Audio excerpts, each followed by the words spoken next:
And we're back with another episode of the Lakers Fast Break podcast. It's Gerald Glassford coming right back at you here from the Lakers Fast Break Pop Culture Cosmos, where we cover the latest news and trends in pop culture each and every week, twice a week, wherever you get your podcasts. On the latest Pop Culture Cosmos, we have achieved a great milestone: 500 consecutive weeks of the Pop Culture Cosmos, where we've covered the latest news and trends for almost 10 years. 500 consecutive weeks of pop culture. And on today's show, we reminisce to some of the good times, some of the good arguments we've had, and also as well, we cover the Sony PlayStation hike. That's not so good. Project Hail Mary doing well again. Also, the Pokemon phase over as far as the growth of Pokemon over the course of period of 500 consecutive weeks and a lot more. So go ahead and check it out today, wherever you get your podcasts. And for those watching on the Lakers Fast Break channel, it is now available for members and will be available in the not too distant future this week, right here at the Pop Culture Cosmos. Indeed, 500 episodes.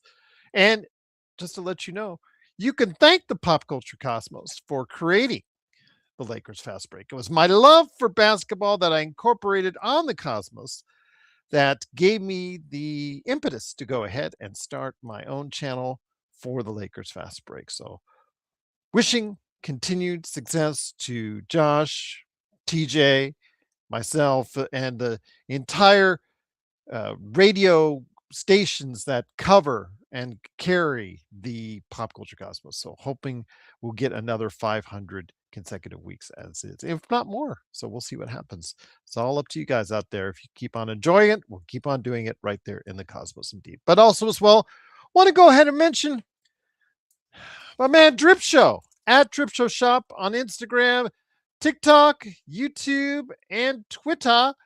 Go ahead and check that out right there. You can buy one right now. You can just go ahead and hit him up there and buy one. But we will be giving away one of these bad boys. It has been noted to me that we're going to just be on the safe side because FedEx is kind of crazy sometimes.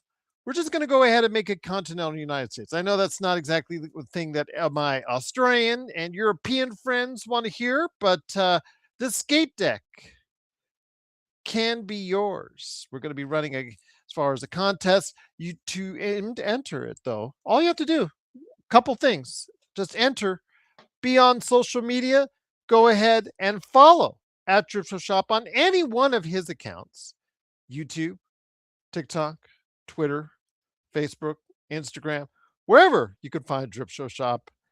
And also as well, be a follower and a member, or not a member, let's just say follower. Let's just say a follower for us here at the Lakers Fast Break. No hoops, no many hoops to jump over. Just be a follower of us. And we will go ahead, and if you live in the continental United States on the 12th, because that is the last game of the season, we'll run a contest as far as, and check all the subscribers out, and we'll see who wins a beautiful skate deck, right? Courtesy of at Drip Show Shop. Also as well, El Rosto, and us right here at the Lakers Fast Break as well. Want to also go ahead and give a shout out to Daniel Berry Sports Highlights. Also as well, of course, Joe Soro and his Joe Soro experiment. I don't know if he's going to show up tonight or not. He's watching the Dodgers right now, and that's kind of tense right now. Also as well, want to go ahead and give some love to my man, John Costa, the Zoom executive. He is also got his Lakers corner, so go ahead and catch his 3-minute report. I don't know if he'll stop by either. He didn't give me any dissertation this time on my text on my phone, so he may stop by. Also as well, Legend 350, go ahead, as well, we know him as Legend, of course. So Legend from I Got Next Sports Media, go ahead and make sure you check him out today as well on YouTube and give him a like and subscribe as well. Vern said, just imagine if Dalton was average on defense, he would get 15 minutes tonight with his shooting, but he can't do anything right now. You know what? Again, Vern, I've gone over the story a lot. What I saw initially, I thought the kid might be a success for the Lakers. He looked really great in summer league, and then he got those really just great games early on in his career in the NBA.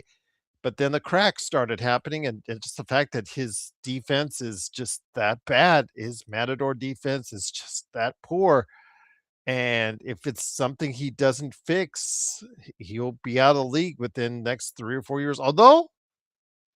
Although expansion might help him out, might save the day for him, and might allow him more years in the league, which is a good thing for him as well. But yeah, his defense is just that bad. And, I know in garbage time, he always looks good. That's his time, Vern. That's his time. So garbage time was a good thing indeed today.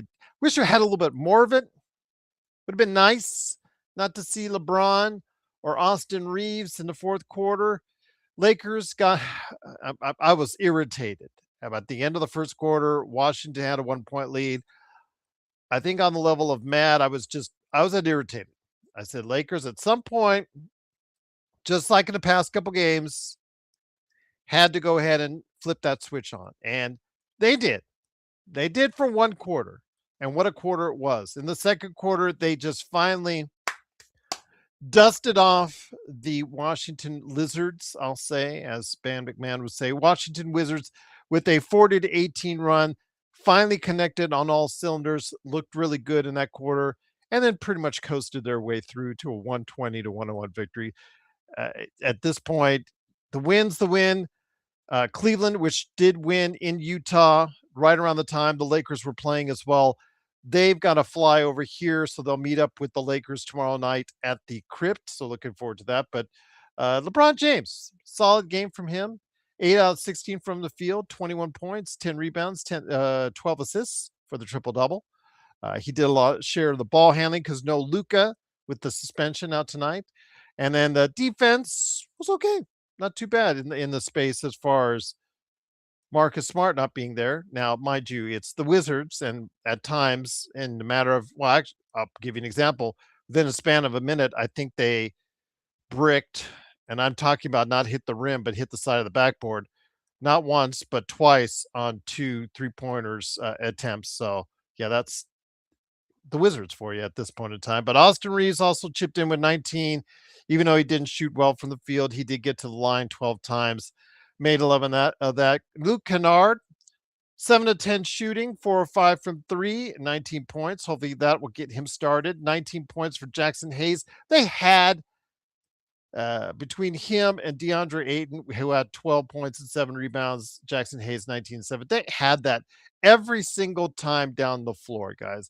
Every single time they could have thrown it inside with the height advantage that they had and could have gotten an inside shot or a dunk by the center for the Lakers, whoever that was, Hayes or Ayton, every single time down the floor. It was there from every single time. And Jackson Hayes, 8 of 8, even made his three, his only three, I think his second one of the year. He is still shooting 100% from the field from three. So congratulations to Jackson Hayes. And the Lakers, again, they're with another victory that we expected. 3 straight wins over 3 straight tanking teams. They do get the victory tonight. 49-26. And remember, at this point, the Lakers season last season was 50 wins. So they are only 1 away from tying last season's victory total as they get the victory tonight, 120-101. They needed it because they're trying to keep pace with the Denver Nuggets just behind them, a game and a half behind. But remember, with the tiebreaker, essentially it's 2.5 games behind. Right now, they're also 3 games in front of the Minnesota Timberwolves and 3.5 games in front of the Houston Rockets, while Detroit and OKC are playing. And we saw this on the Discord, even though Detroit had a short lead, a small lead heading into the final couple of minutes of the game, we knew it would be close. We knew that OKC would come back, and sure enough, and they lead by 2 with 5 seconds left in overtime. So would have been nice to see that lead shrink a little bit between them and San Antonio, make things more interesting as far as it's concerned. But hey, it's okay. We'll take the Lakers victory.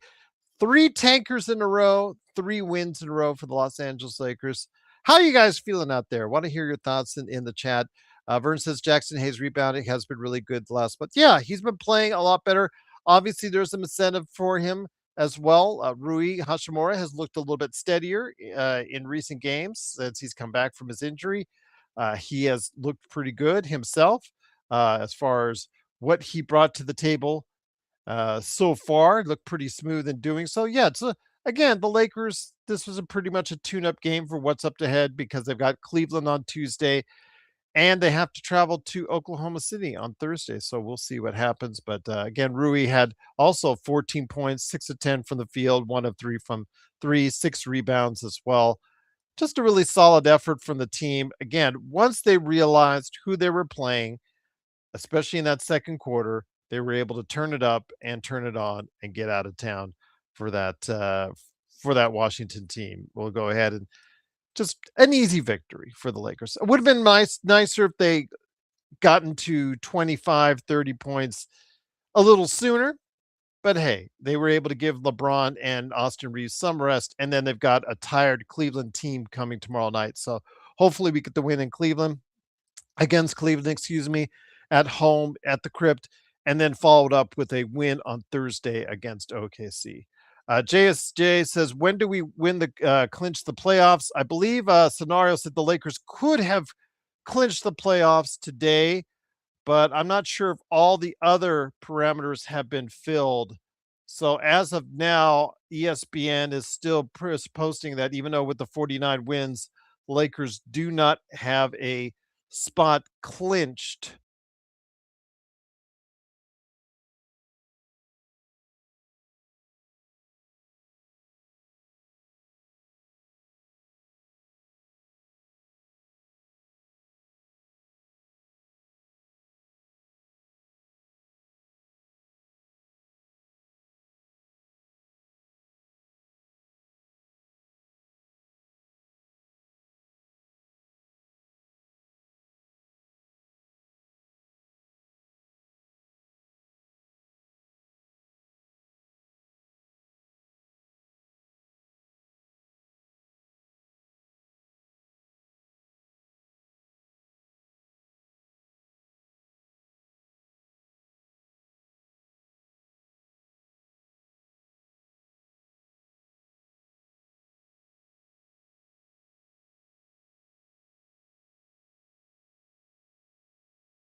Going to be interesting to see. Yes, Scott. Yes, I'll be back right here.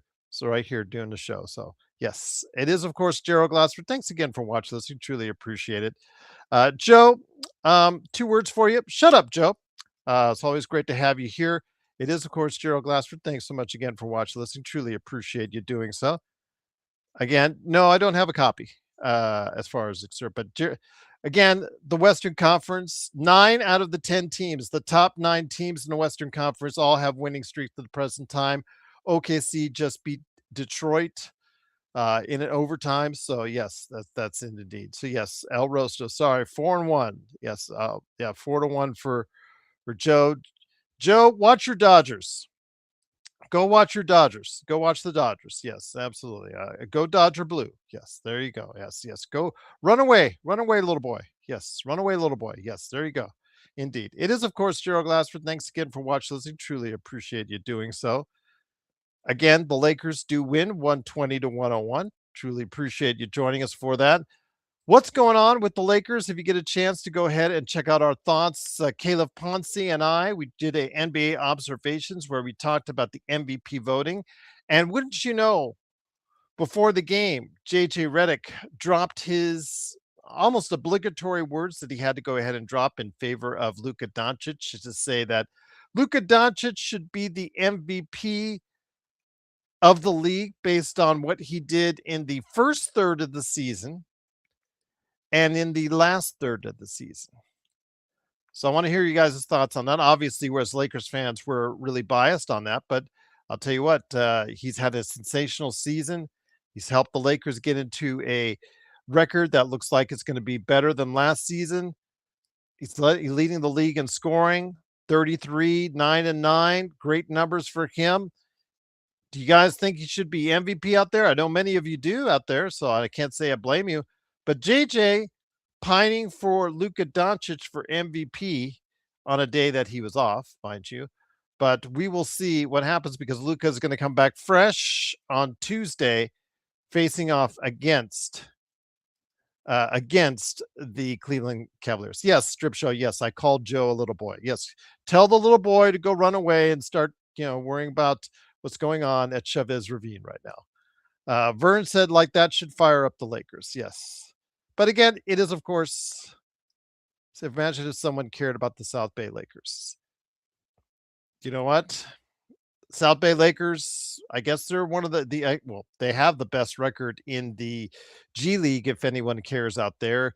They are facing off against the San Diego Clippers, I believe, in their first round matchup. If you guys are into that type of thing, obviously we only check it out to see who's doing well of the Lakers that are two-way players or at the end of the roster from time to time. We check in on that. So, again, congratulations to the South Bay Lakers on a great season so far. But again, our war focus is on what the big team, the Los Angeles Lakers, are going to do heading into the playoffs. And again, the momentum's there.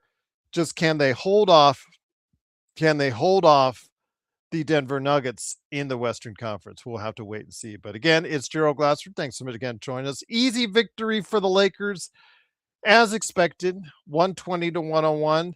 Again, what are your thoughts on JJ pining for Luka Doncic in a report? Report, but he did meet with Dave McMenamin and others before the game, talking about Luka as the MVP and at 33.99 on pretty solid shooting numbers from him across the board.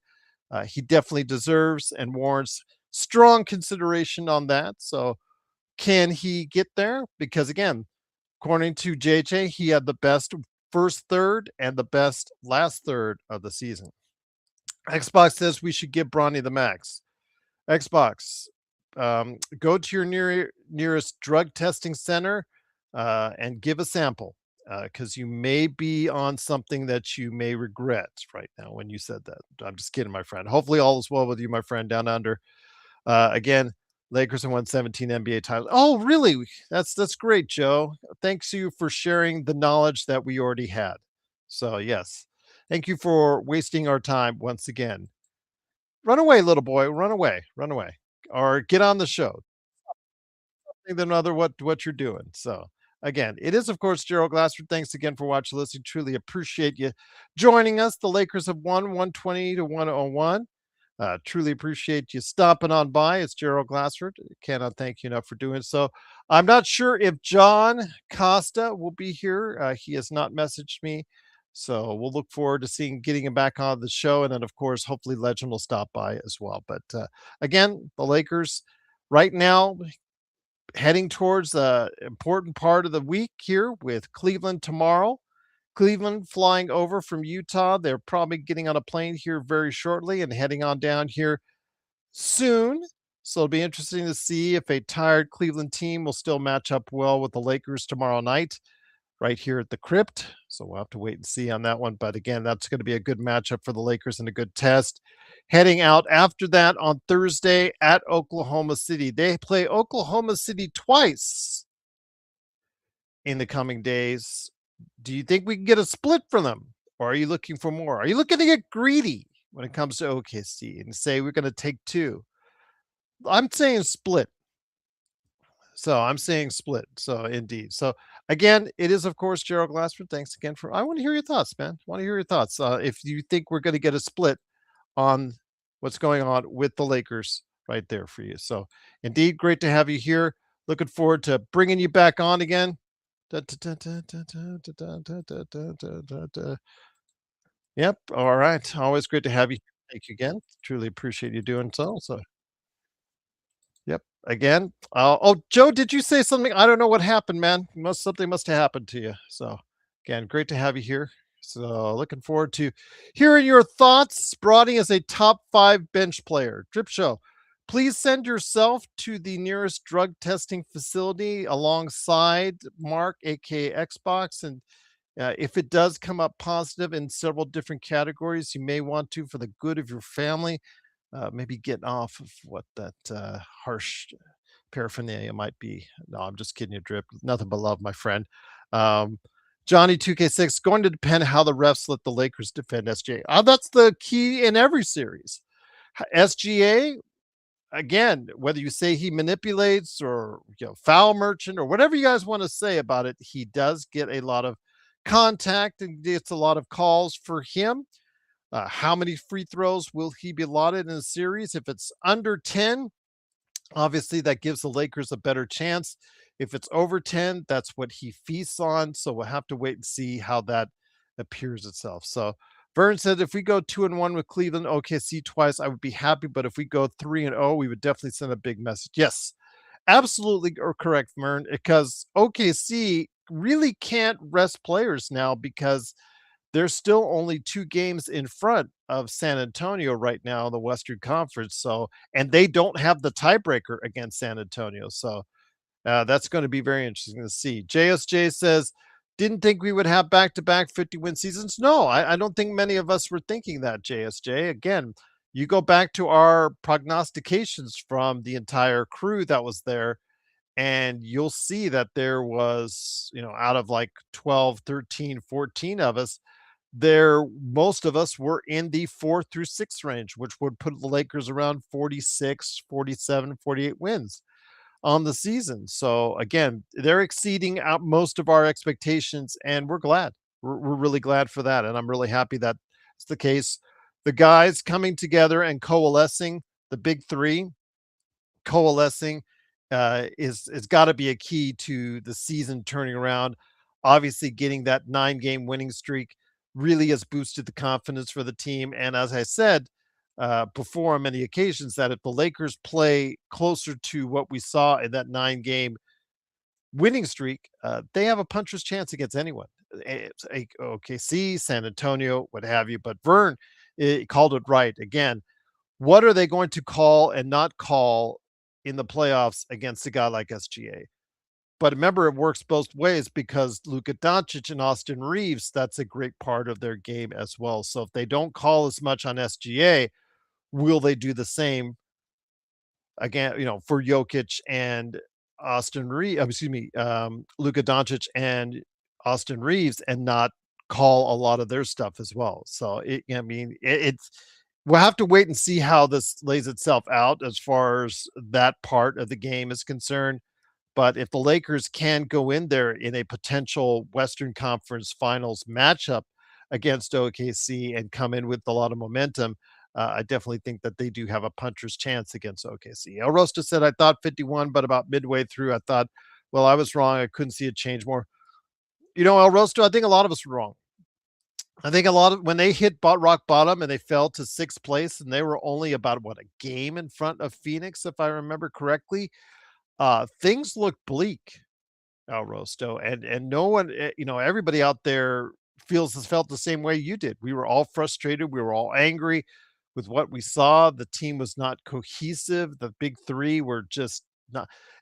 Seemed like Luka was just getting his, and the rest of the guys we like alternate between LeBron and Austin. They just couldn't get on the same page together when they were on the court at the same time. They were just not that formidable.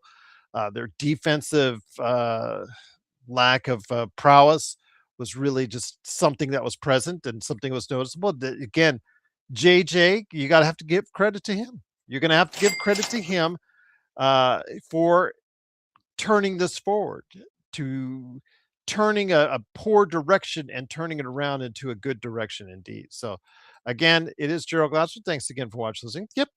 Thanks so much, El Rosto. Appreciate the super chat. Indeed, a triple double for LeBron James tonight.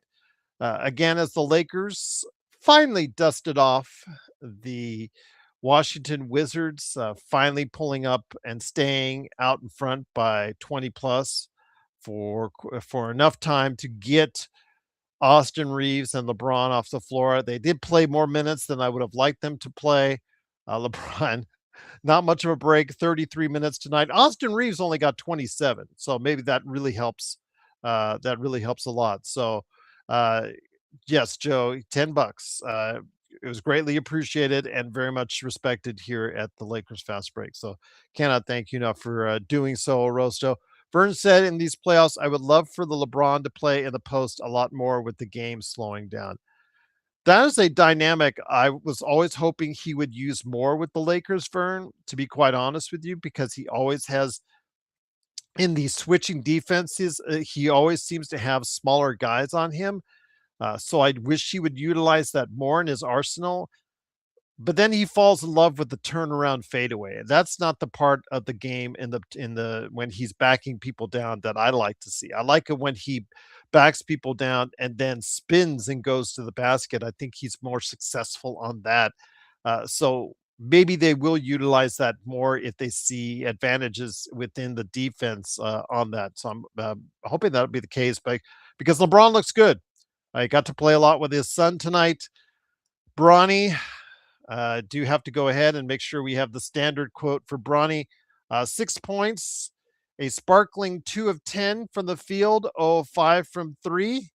He was a +4. But again, with the bench scoring one of their highest outputs of the year at 42, at 50 points, 50 points from the bench. That is something I've wanted to see for a while, is the kind of output from the bench that this team really needs from time to time. It really helps if that bench is scoring above 30 points in the game. It really helps indeed. So, JY said JJ should be coaching Duke. They need him. Lakers would have found a legitimate candidate. I mean, that's obviously something to think about there, JY. As far as should be coaching Duke, they need him. They gave up a shot. They choked. You can only say they choked. They had a large lead. They choked in the second half, and they deserve to lose. When you let it go that seriously in that big of a moment, then you really deserve to lose. Lakers would have found a legitimate candidate. Sounds like you're not really high on JJ. For me, he's made some good adjustments, JY. I think we have to start giving him a little bit of credit. That he's made some adjustments with this team defensively. He knows this team is a defensively flawed team, so he's been trying to camouflage it for a good part of this calendar year in 2026 by throwing zones, traps, depending on the situation. Today was more man on man because, who is actually scared of the lizards, aka the Wizards? Not really anyone. So I just think we got to start giving him the credit. I mean, today they held Washington to 101 and didn't even look like they were really trying hard in doing so. Maybe it was because they were playing well with the Lakers, and you had the Wizards shooting air balls and bricks half the time. It was almost like 10 on 0, all in favor of the Lakers. But again, it was still something where I think the Lakers and JJ Redick needs to start getting some credit. I was really down on him when the Lakers were, like we talked about earlier with El Rosto, when the Lakers were in sixth place in the Western Conference and they were fading and they looked like Phoenix would overtake them in the Western Conference. You know what? A lot had to be put on him because what he was doing was not working. But you know what? When this team made the dramatic rise, when they won the 9 games in a row, when they found ways to go ahead and win games, when he trusted his assistant, Gary St. Jean, to drop a play to have Luke Kennard win in Orlando, you got to start giving him credit for being able to make changes on the fly, make adjustments, and being able to go ahead and help this team find ways to win. Of course, put a lot on the players. You got to give a lot of credit to the players as well. LeBron James figuring out, and obviously there was a conversation that had to be had there between JJ and his old podcast buddy LeBron James about how LeBron had to maybe go look at things in a different light than he ever had before as a supplemental player as opposed to being the guy on the team and the alpha on the team. And that's really helped the team in a lot. And also as well, utilizing their centers a little bit more in the offense and really sticking to that pick and roll game with, of course, DeAndre Ayton and a mix with also Jackson Hayes, who has seen a lot of recent success as well.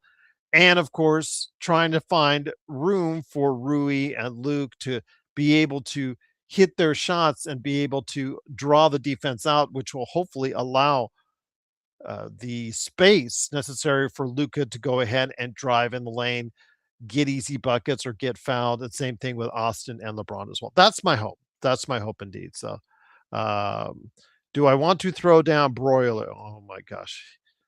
He this is when Joe starts asking, he gets all tough. He gets all tough. He gets bloated up. He starts calling everybody bro. He starts threatening to fight everybody. It's harmless. All bark, no bite. Woof woof, indeed. But it is, of course, the Lakers fast break. It is Gerald Glassford. Thanks again for watching, listening. Truly appreciate it. If you get a chance, go ahead and catch on your local podcast outlet the 500th episode of the Pop Culture Cosmos. Really proud of our work there for 500 straight weeks talking about the world of pop culture. Coolio is dead.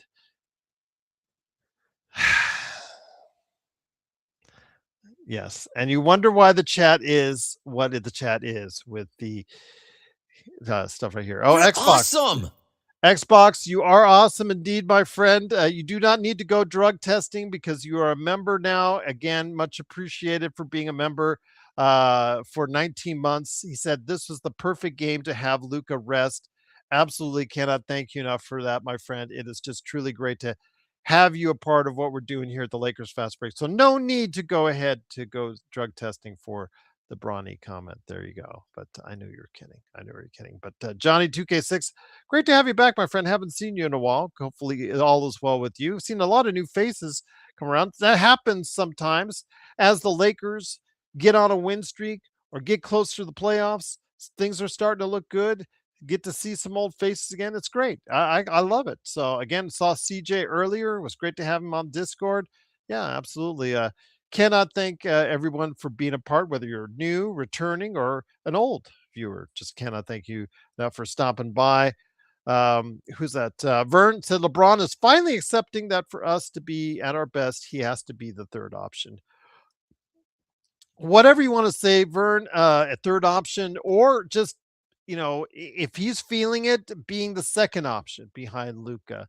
As long as if this team works out, if this team gels, if this team goes far in the playoffs, it'll be because you get constant productivity from all three of the key members in the big three. And that to me is what I hope for. And we saw that over the course of that 9-game winning streak. And we still see this even to this day, except for today, of course, without Luca. But I still think that again, that those three are gelling and continuously playing at a great level. And obviously, there's going to be some great incentivization for that for Austin Reeves, who is a great source of conversation. Yeah, absolutely. Cannot thank you enough You're for awesome. appreciate it. Oh, thank you, Hemming. Appreciate you coming a member also as well. Thank you, Hemming, for becoming a member as well. Cannot thank you enough for doing so. El Rosto, truly appreciate as always. He said out 5 Lakers You're Fast Break awesome. memberships out there. El Rosto's feeling generous, and I cannot thank him enough. Joe Soro just said he doesn't do memberships. Well, that's Joe for you. Again, You're appreciate awesome. El Rosto sending out those memberships. Once again, it is the Lakers winning 120 to 101. Experiment says Luca better stop complaining to the refs starting tomorrow. Yeah, good luck on You're that one. Awesome. A leopard doesn't change his spots too quickly. I'll just say that. But again, it is of course the Lakers fast break. Now I do hope that Luca takes it seriously and tones down his rhetoric against the refs, but I do not think that will be the case, but I'm hoping. I mean, we'll see. Cleveland, you've got a high pressure game there. You've got a high pressure game against OKC coming up.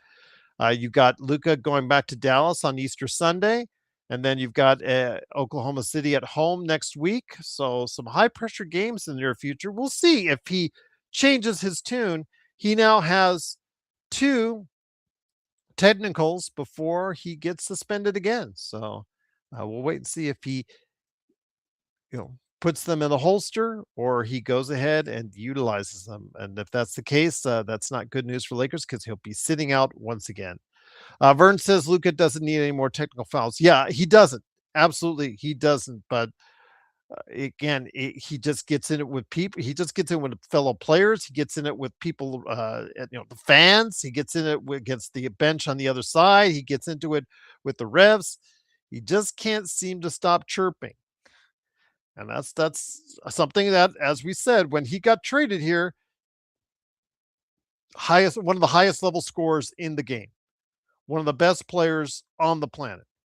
But he has things that we have to tolerate as a fan group because it just is who he is, and he's going to have to curtail that in following years. It's detrimental to the team. What if it wasn't Washington that he got suspended against? What if it was an Oklahoma City or a Cleveland or a Denver or a San Antonio that he got suspended against? We would all be super pissed right now.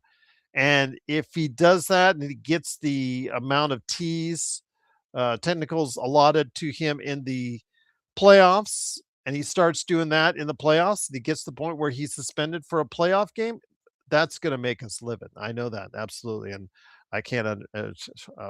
That's plenty of donation. Yes, you have donated 2,000 hours, Alice. So yes, there you go. Yeah, I want to come home so I can feel better about myself. Yes. Again, Joe, if you want, we don't have to compliment you. We can insult you just fine, and that's always something that we can always enjoy doing as well. Yes, you are insecure and stuff. Yes, yes, definitely indeed. But it is, of course, the Lakers fast break. The Lakers do win 120 to 101. Thank you again to El Rosto for giving out those memberships. Truly appreciate him doing so. El Rosto says, my name is not Alice. I've donated 1,000 hours in chat and hundreds more sending up. Yes, I have indeed. Again, am I still lagging? I'm still looking at myself here in another tab just to make sure if I'm still okay. And it still looks like I have a live signal going on. So yeah, it looks like I'm still good for right now. But again, it is the Lakers fast break. Joe, I guess, is relaxing right there on the couch, doing what he does best. Nothing. So he probably doesn't look like he's going to be joining us today. So, or is he worried about the Dodgers right now? Well, no, the Dodgers, they lost. First loss of the year for the Dodgers. Heartbreak indeed. But again, we'll see what happens. I think the Dodgers will be just fine. I think they'll be just fine. I think they'll do just fine. So again, Xbox, I'm keen to see Gerald and Joey. Let's go. Well, it's up to him. Up to him, Xbox. I send out the link. It's up to him to go. El Rosto, he's something else to me, but I don't really want to go ahead and relate that what that is, so that because we'll lose some advertising over it. So I'll just leave it at that.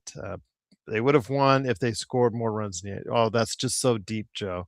That's just so deep indeed. But again, it is the Lakers fast break. The Lakers do win 120 to 101. Great to have you here. Looking forward to seeing what's going to happen tomorrow. Tough game coming up. It will be a tired Cleveland team, but the Lakers also played as well. LeBron James, 33 minutes tonight. Again, it was so funny because I heard, we talked about this on Discord, is that he has more minutes this season. The 41-year-old has more minutes played, even with the time he sat out with the ankle injury and all that, and all the other various ailments this year. He has played more minutes than Victor Wembanyama. Just to give you a little concept on that, as far as how San Antonio, when he was injured, he came back. He was on a strict 25 minutes a game coming off the bench deal for a little while, but they've been able to manage his minutes effectively in San Antonio, whereas Lakers have not had that luxury when he's been in the lineup. When he's been in the lineup, I even know Joe himself has said that he'd love to see his minutes go down. But even when you're playing Washington and you're still playing 33 minutes again, I'm hoping he'll be given a day or two off closer to the end of the season so he can go into the playoffs fresh. But the Lakers will get what 5-6 days off at the end of the season anyway, so that should be enough time for him to get rest and get the Lakers off to a good start indeed. But I do want to also say big shout out, and I don't want to forget this. Big shout out to Stu Lance and Lawrence Tanter, who are both currently out right now due to various ailments.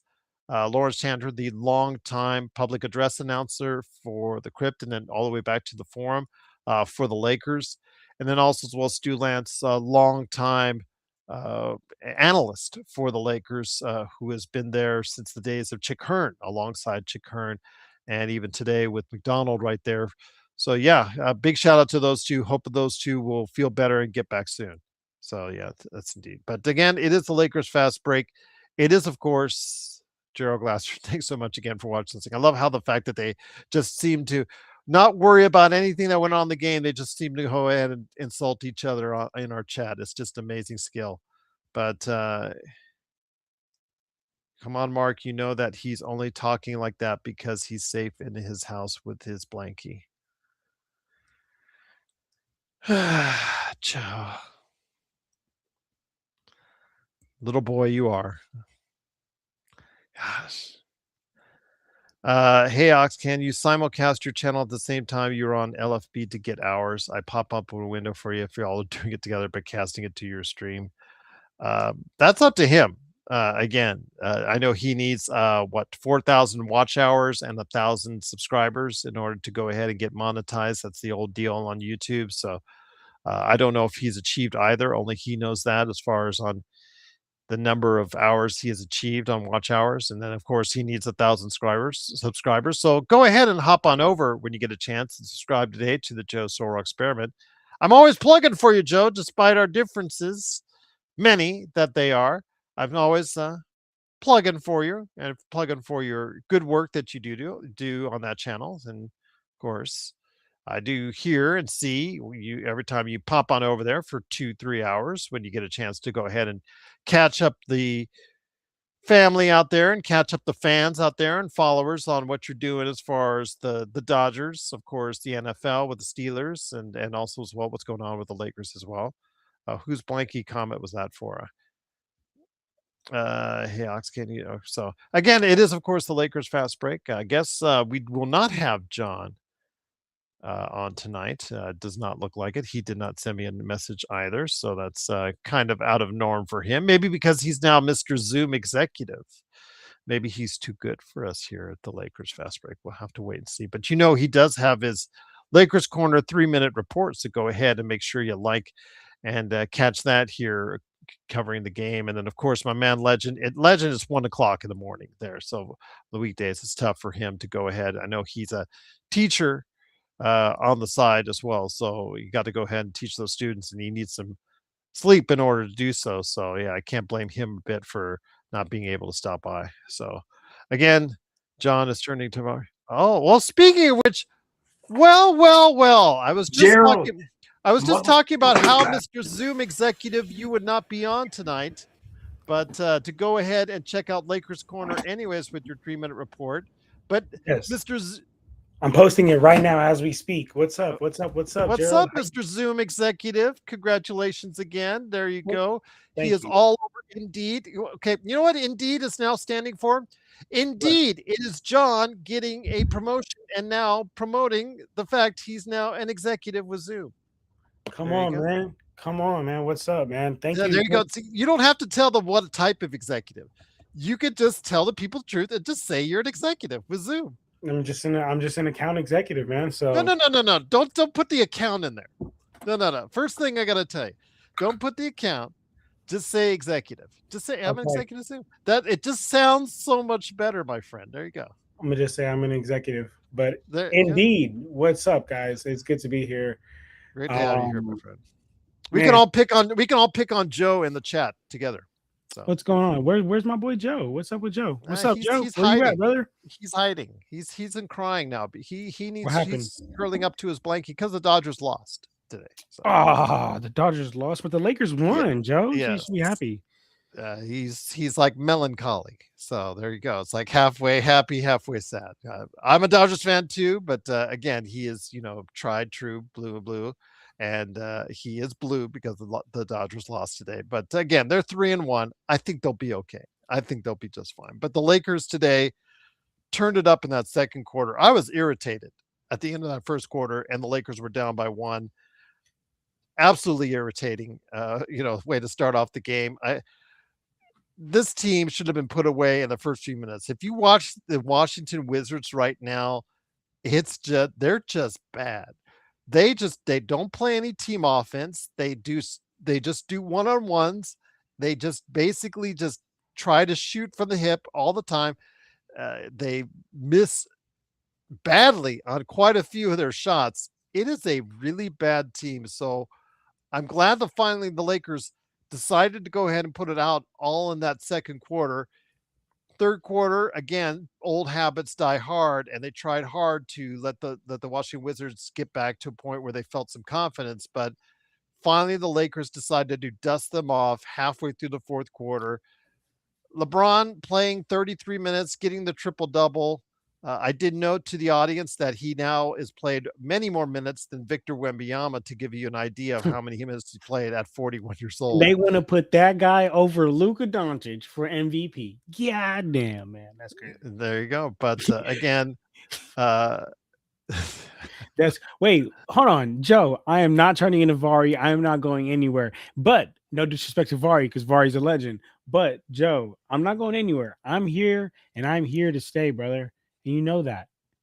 You know that, brother. Just sometimes life be lifing. You know what I'm saying? Life be lifing sometimes. But I'm here. Joe doesn't know much, but he should know that. Joe knows that. Joe knows I'm a real one. We know what's up. We know what's up. Fair enough. Who wins the one-on-one again? Me. The fuck, Gerald. Nobody on this channel can touch me. I'm dogging everybody. I really do this hoop shit, Gerald. Wait, no, Gerald. I want to give some other cool news. I'm going to Hawaii for the first time. Oh, you'll love it. You got to let me know off camera where you headed to, man. I'm going to Waikiki.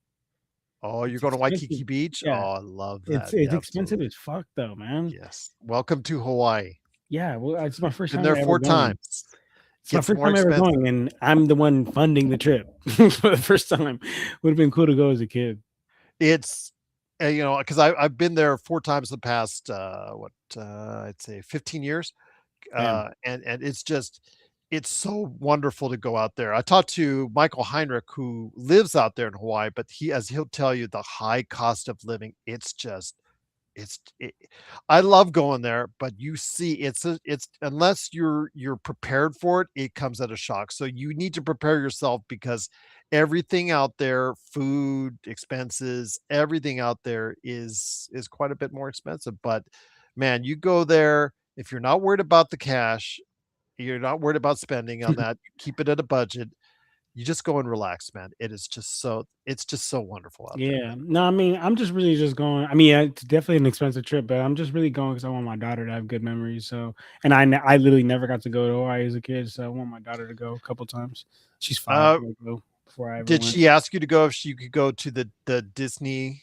No, she doesn't know about that, but she's just even more expensive. Yeah, she just did that once. She's just been asking just to go to Hawaii, period. And I'm just like, all right, fucking, I've never been there either. Let's go. It's worse. It is worse than Vegas. You can find bargains in Vegas, tough. But you have to look. Joe doesn't look very far because Joe just hates everything here in Vegas. And that's okay. Vegas hates him. But when it comes to finding you can find some deals, but you just got to look hard here in Vegas. I'll just leave it at that. But JSJ said WrestleMania tickets are a ripoff. Yeah, that's not a bargain right now, JSJ. So yes, indeed. But getting back to the game, LeBron with the triple double. Austin Reeves, not a great shooting night, but he got to the line 12 times. One thing that was mentioned in the chat, because we were watching, is what was going on with the OKC Detroit game, and Detroit unfortunately had the lead late into the game but couldn't get it done. OKC with SGA in a playoff series. All I say is this: if you're going to give the calls to SGA, who lives at the free throw line, you've got to do the same for Luka and Austin. who also do much of the same thing. If you're not going to do that for SGA, then you're probably not going to for Luka. It has to be one or the other. It has to be one or the other. If you're going to do it for one, you're going to do it for all three of them. If you're not, then I understand to let the best team win. And shit, do it for LeBron too, bro. If we want to be real, I know there's a lot of LeBron haters in this chat, but if we're being real, LeBron has literally the worst whistle in the NBA, and they always say, "Oh, it's marginal. Oh, it's marginal. Oh, it didn't affect you, guys." You cannot reward people just for being smaller. The NBA rewards players for being smaller. LeBron James literally has the worst whistle in the NBA because of how big he is, and he's getting hit, and they're just like, it's marginal, it's marginal. But if that same hit happens to a Trae Young, a SGA, a smaller player, it's a call every single time. So yeah. Not only do you have to do if they're gonna call it for SGA, they got to call it for Luka and AR, but shit for Braun too. Well, one thing you just can't have. Okay, let's go to the OKC Denver game. Shea Gilgeous-Alexander got 25 free throws tonight. That's crazy. That is AJ Mitchell got 6. The rest of the team on OKC got 1 free throw. One free throw. This team is feasting and relying so much on SGA to get to the line. It's crazy. Now, if you're going to get rid of all that, I understand, and I understand if they do the same to Luka and Austin, but it has to be the same way for both teams if they meet in at this point, what looks like to be a conference final showdown, if that's the case. Yeah, no, for sure. I mean, that is a tough thing for like. Well, I think with refs nowadays is that they don't call it the entire way, the entire season. Like if they're gonna call it like that, all right, dope, that's fine. But then call it like that regular season, call it like that playoffs. They will change up their entire whistle come playoffs. And I They think usually that's choke on the whistle a yeah. little more in the They choke on the playoffs. whistle a little, which is cool for like a basketball fan. What's up, Mark? Good to see you, brother. Good day, mate. Oh wait, Gerald, I'll get back on topic. I need to tell Mark something. Mark, I have been watching these guys on YouTube called Misfit Minds. They're from Australia. They're from down under. Brother, they are fucking hilarious. I don't know if you guys like know of those people or whatever. They're fucking hilarious. And they got me saying mate and petrol. Petrol is how you say gas. It's not petrol, mate. Oh, mate. So I just been on that, Mark. So shout out to the down under. He's an honorary Australian now, Mark. Yes, mate. Uh, but yeah, Gerald. I honestly forgot what I was saying. I got caught up in that. Well, we were talking about SGA getting Oh, to the line, yes. and in the playoffs, they have a tendency to choke on the whistle. I am just concerned that in a 7-game series against OKC, that they'll favor one over the other, and that should not be the case. It works either for both sides or none at all. I 100% agree. If we're gonna call it one way, and then you got to call it like that the other way. Now, unfortunately, like I said, we have LeBron James, so I don't think that's going to be the case. So that's that. But honestly, Gerald, I'm gonna be on. I've said this since the beginning of the season multiple times. You can check out my Lakers Corner page, which please do go check out. I feel good about anybody except OKC, Spurs, and the Nuggets in the 7-game series. Anybody else, I feel great about. Even if the whistle did go fair, though, Gerald, I still don't think we could. Unfortunately, we could beat OKC in a 7-game series. Well, right now they would be facing, I believe they would be facing the Houston Rockets in the first round, and obviously after our success in Houston, Oh yeah, I like that. you like that. I just think again, it's up to the Lakers to sustain it. But as I talked about before you came on, the 9 out of the top 9 teams in the Western Conference all are on winning streaks. So everybody is playing or starting to play well at the right time here in the West as we get closer to the end of the season, my friend. Hey, this is about the right time to start ramping up, Gerald. I mean, we happen to go on that great, like 9-game winning streak. That was amazing for us at the right time. But this is really the right time to wrap up. I think it's like 8 more games left. I think 7 more games now. 7. Yeah, Yep. 7 more games now. Gerald, let me And ask you this. I was mhm. talking about this in my weekly recap episode I just dropped here this last weekend. All things Lakers. Come on, baby. You know what it is, Gerald. I Okay. watch I it. I love told that. you. A real one. Oh man. Touch my I heart. support my friends. I Unlike love Joe, I support my friends. that. Okay, Gerald. So again, we all feel very good about that Houston matchup, right? Now I'm not saying will you ever, you know, try to intentionally, lose games, I guess, or You know, whatnot. when you But get cute like that, it just burns you. I it think the burns you in the Lakers butt. didn't the Lakers do that a season or two ago? They tried to No, get I think cute. It was the bitch ass Clippers that did it. Okay. Uh, oh well, looky who we have here. Looky who we have here. He He's waits until going, the Joe. last I part appreciate of you, the Joe. show. He saw me. He's like, oh, they're having so much fucking fun. I just want to go join. What's up, Junior? It's my brother, man. Okay. Legend. There you Absolute go. Huge legend. shout out to Lakers Corner indeed. But it is, of course, the Lakers winning 120 to 101. And here today to go ahead and talk about today's game, I guess. He's making weird faces already. I'm kind of worried. But again, we've already asked two people on this in the chat to do drug testing. So where do we go from here, anyways? It is, of course, the guy behind the Joe Soro experiment. It is, of course, Joe Soro. Joe, good to have you here. The outcome of the game was never in doubt. Um, it just didn't start off the way we wanted it to. The Lakers finally realized in the second quarter who they were playing against. Third quarter, decided to fall asleep again. And fourth quarter, woke up to finally go ahead and dust off the Wizards. Your thoughts on the game? I know that we're all looking ahead to some matchups like tomorrow night against Cleveland, the two games against OKC, and Easter Sunday in Dallas. But this is a necessary evil that you have to get through is through these tanking teams and to stay focused. All it took is just, you know, certain points in the game for the Lakers stays focused, and that's all they needed. Yeah, it was a. I'd say Jackson Hayes had a good game and LeBron did Oh his yeah, 8 thing, of 8. Mhm. but And that a was 3. that was probably the most exciting part of the game. Everything else was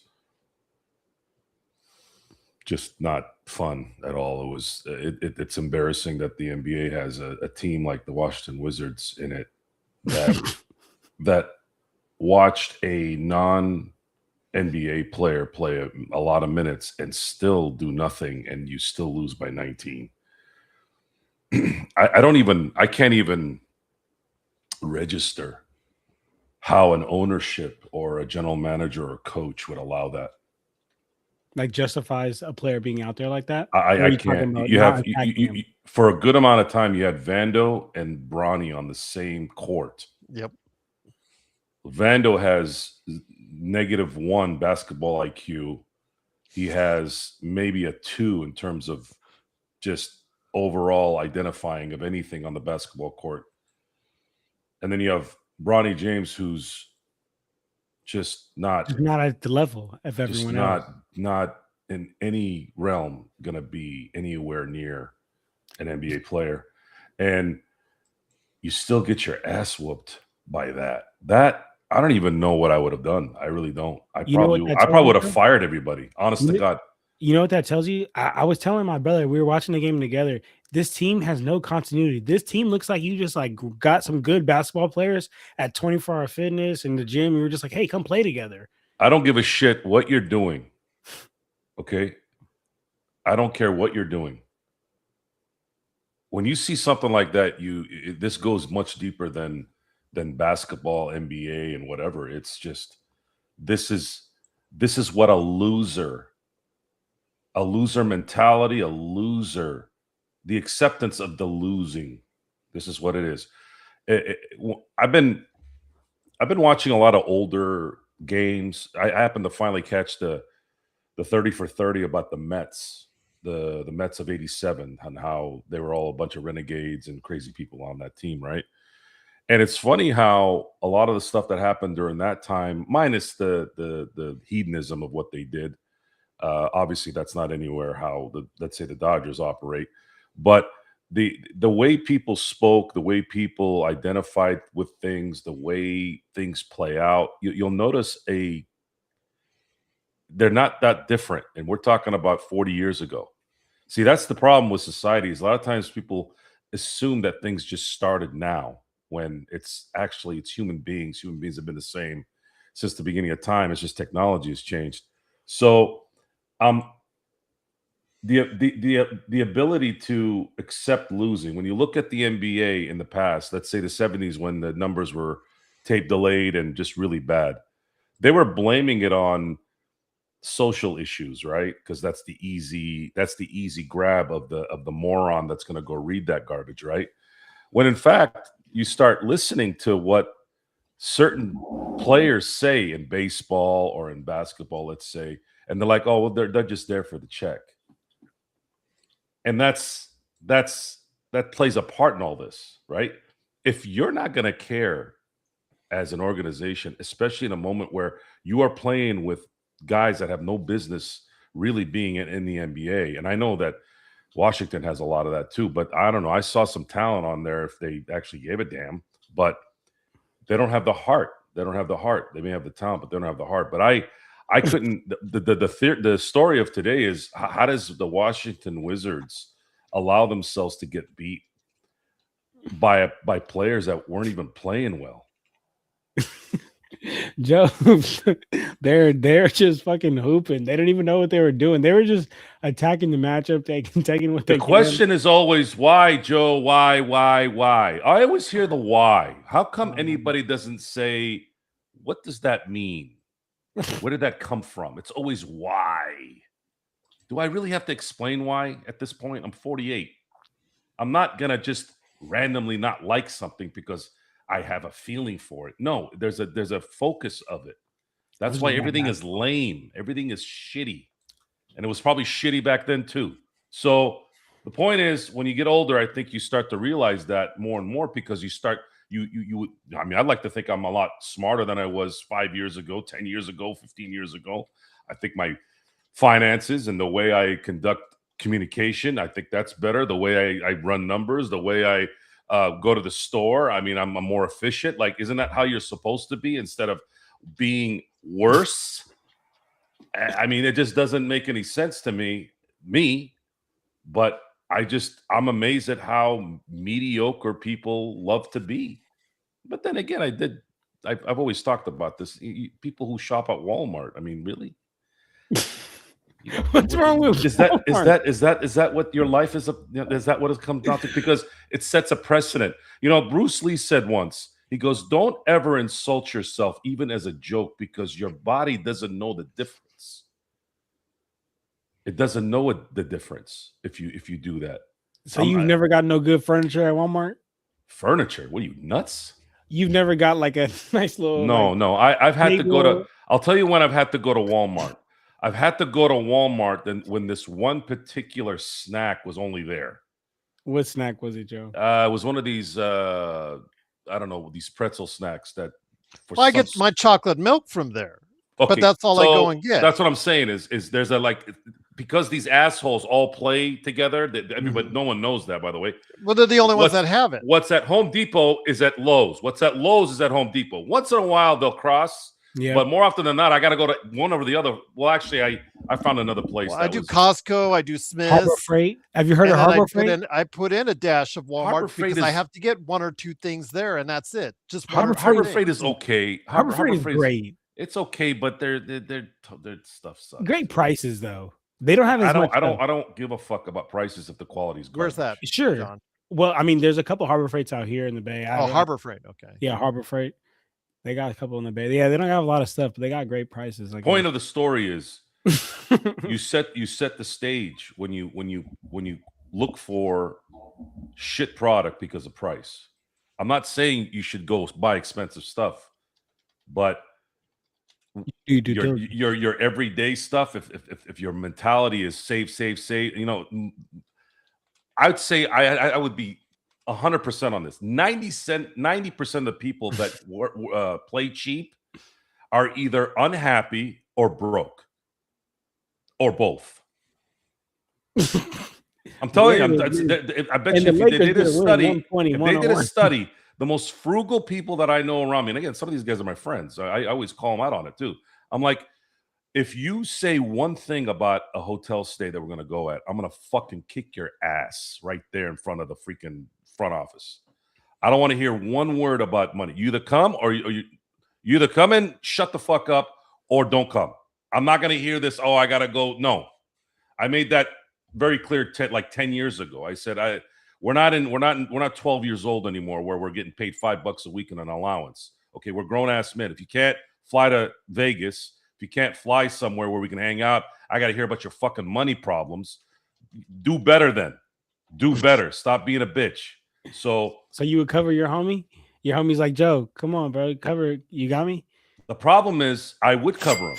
Okay. I would. But then I'd enable him. Yeah. See, I'll end it at this. Yeah, I know I'm kind of veering off here, but then again, it was the Wizards tonight, so I think there's a better story in this. I think we covered it all with the Wizards. So. My good friend, old man Steve, he's the oldest friend I have. I've known him for 20 years. He said something to me that actually was sad. He said, Joe, if you ever become wealthy, you're going to be screwed both ways. And he said, the two ways you're going to get screwed is you're going to have your friends with you or your family, and they're going to, you're going to want to hang out with them, right? But they can't afford to go to Italy and Japan, and you're going out and flying to go see the Super Bowl. They're not going to be dealing with it. I'm like, okay. And what's the second one? Well, if you pay for them, then you'll resent them because they're just kind of sucking off the teat, right? So yeah, you're kind of screwed at that. So what I've been trying to do the last decade is I'm trying to get into businesses where my family and my friends can get involved with. The problem is they can make money with you. Y'all all make money together. The problem, most suck at making money because they're too worried about saving money at Walmart. Well, advertised by Walmart. Advertised by Target. No, that's a joke. It's because they're scared. You go to Target. They don't risk. There's no risk in their life. Target. They want their 401k. Man, Target went down. Target. Kmart, that's the biggest tragedy in all the, because I used to love Kmart. I mean, love going to Target. Target was my place. Kmart's dead. Was dope. I went to Kmart as a kid. Kmart, I used to go there for they used to love discounting like video games, like, just whatever, console you were on, and they would just like discount the crap out of them. And it's just like, yeah, I'll take that at $10. Absolutely. Yeah, it's again, it sets a mentality, and that's looking at the Wizards, you set this mentality of loser. Where I just don't even know how you would allow yourself to be like that. I don't know. Just amazing. So again, Del Rosto, sorry about that. We are going to veer back into the Lakers. The Lakers win 120-101. Again, this not much to say about this game. As soon as the Lakers turned on the switch, the game was over. Well, those jackasses at Dodger Stadium, you already had a couple of tortas already freaking fighting each other. What, one game in? I've seen that video. Jesus Christ, dude. I know that they're not going to do this because surprised at that. I've had food thrown me at Dodger Stadium.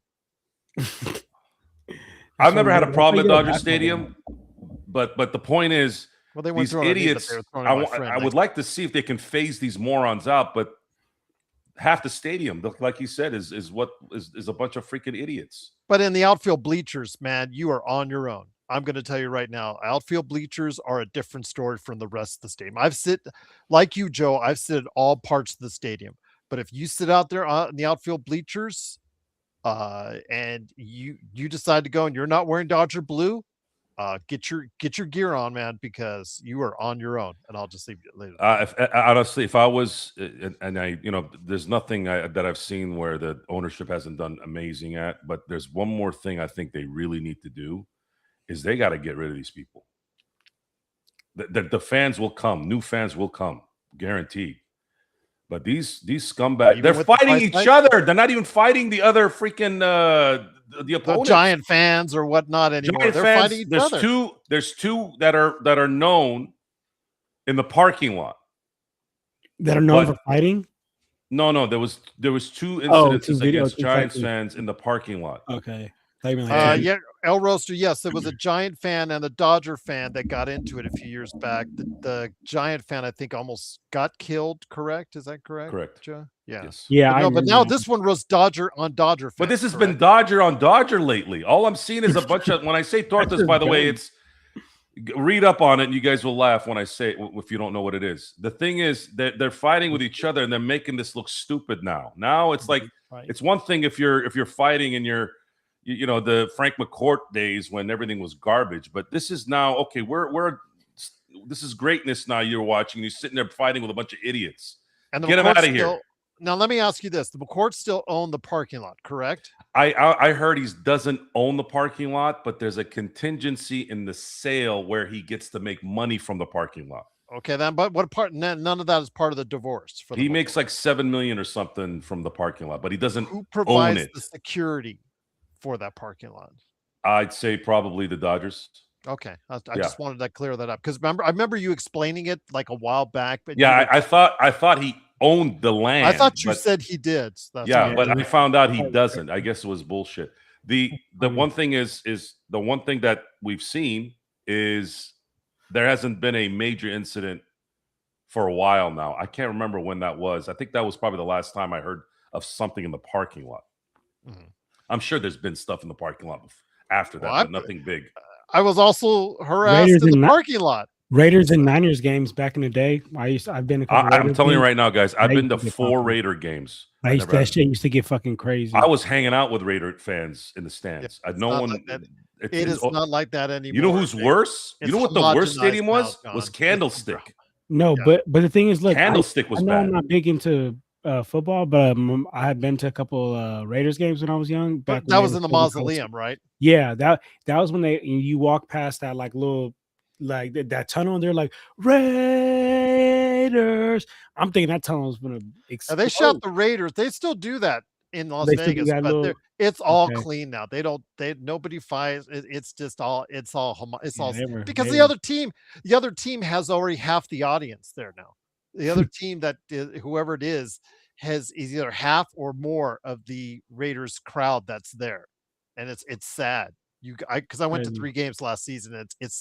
And they wanted me to go to a 4th, and it was against the game that would decide the number 1 draft choice. And I'm like, you can't even give me tickets for that crap. That's crazy. I'm sorry. I'm done. That's like a tanking team against a tanking team, John. You do not want to see that. That's misery. But again, getting back to the Lakers. Sorry, El Rosto, once again veering off. The Lakers do have some good matchups coming up with OKC twice, Cleveland tomorrow. Him for veering off. This is your show, Gerald. This is your show, Gerald. Well, he wanted to. He should apologize to you for not saying "good show, Gerald." Right? He already gave me a super chat, and he gave out 5 memberships today. I think he's good. What's up, Arcarino? I will say this again with the Lakers coming up. He's starting to get a little mouthy now, though. Well, now he's getting all tough guy now. Only to you. Oh, got now he's like. Only to you. He's talking with some authority. He's like that Kermit meme where he's like. You just bring that out in people. You just have that je ne sais quoi where you bring that out in people. I don't know what that means, but you're like the heel. You're like a good heel who can draw heat. There you go. I'll leave it at that. Well, I will say I do like I do like the occasional sweet chin music from the 90s. So sweet chin music. And Stefan, we'll get back to Bronny and his sparkling performance today. Here in a second, but I want to get to the Lakers schedule. John, let me bring it back to you, and Joe, please chime in with it because the Lakers do have 4 important games coming up. I think that's going to make or break where they're at as far as their seeding is concerned, John, with 2 games against OKC, a game against Cleveland, and an Easter Sunday in Dallas, where Luka should go off for 90 for all intents and purposes. But let me ask you this. Cleveland's going to be a tired team tomorrow, but obviously they're still very formidable. They did win in Utah tonight, but it's those OKC games that I think a lot of Lakers fans are pointing to. Are you looking for a split when it comes to their time with OKC upcoming this weekend next? 100%. I mean, I'm looking for a 2-0, but I'll take a I'll take a split, absolutely, right. But I'm looking for us to go 2-0. But what are the chances of us going 2-0 against a team like that? Might be a little tough, especially with how tough seeding could be. But I'm definitely at least expecting a split. I know we're good enough to at least get a split. So if we go 0-2, that's a big problem. But to my point, I even said earlier, Gerald, when I said like there's no team. I don't fear any team in the West unless your name is OKC, Spurs, and Denver. And then in Denver, again, like I have my qualms about Denver. There's times I see him and I'm like, oh, I feel like we could take him. But then I think about the fact that it's not a 1-game thing; it's a 7-game series, and that double that we throw Yoke, he's gonna figure that out. So to answer your original question, Gerald, yeah, I'm at least expecting a split, but a man could dream. A man could dream 2-0. I'll take that.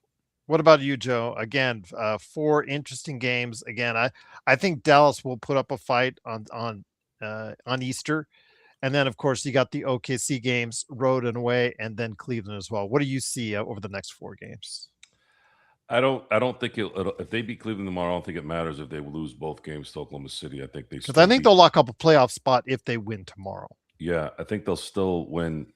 They'll still beat Dallas and likely finish off the last 3 games with a win. I don't see if they have to, they'll win those games. I don't think. I think the Lakers have all but locked up the 3 at this point, even if they lose both games to Oklahoma City. Because Tufso says right, with Denver's very fluffy schedule, they could win out. They could, but they won't. No one wins out. It's hard. You gotta be on a run like Luka to do stuff like that. And I don't see anybody.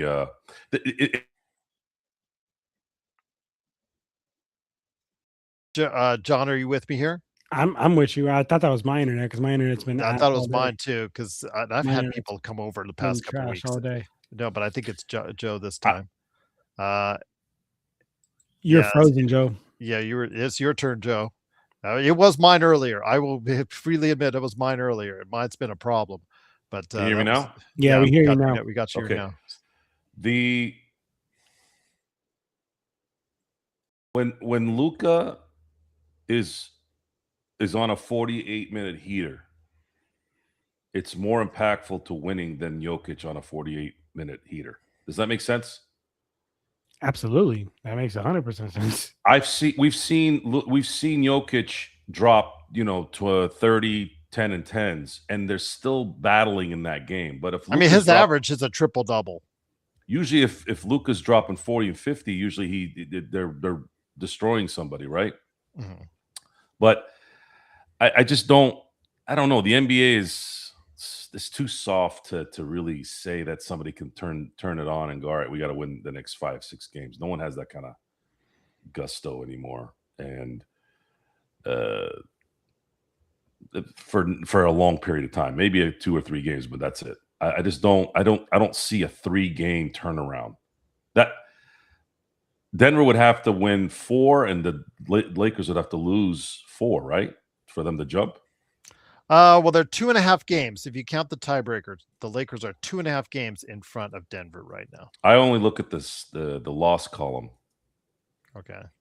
So looking at the loss column, they're 1.5 in the real. The Lakers standings, are 2.5. they're up 2 in the loss column, and they're up 3 against Minnesota and Houston. But those are all an extra game because they own the tiebreaker. Yes. So in order for Denver to jump the Lakers essentially have to probably lose 5 in a row to have a shot. They probably have to lose 5 in a row, and that's not going to happen. And that's not happening Unless somebody gets hurt. Well, let's hope that doesn't happen. But before we head on out, guys, let's go ahead and tackle probably the biggest issue of the day, and that is the recent time that Bronny James has gotten in the lineup. And Stefan, the Stefan Piscano podcast has asked, has Bronny exceeded or been at and below your expectations so far this season, Gerald? I'm sorry, Jay. Oh, sorry, Gerald, to interrupt. Jay, that's not why. I'm going to get it. I'm going to do a show about, I just finally found a way to know who the voters are for the MVP. I found the 2025 MVP voters. And, the list is pretty long, and it's a lot of recognizable names on there as well. I'm going to dissect it and I'm going to figure out what the deal is. But the Lakers, since the beginning of the MVP being awarded for years, they've only had one MVP that wasn't on a team that was a 1 seed in their conference. And that was coincidentally the last year in 1976 where players were voting for the MVP. The Lakers went 40-42 that year. That was the first year, I believe Kareem was traded to LA.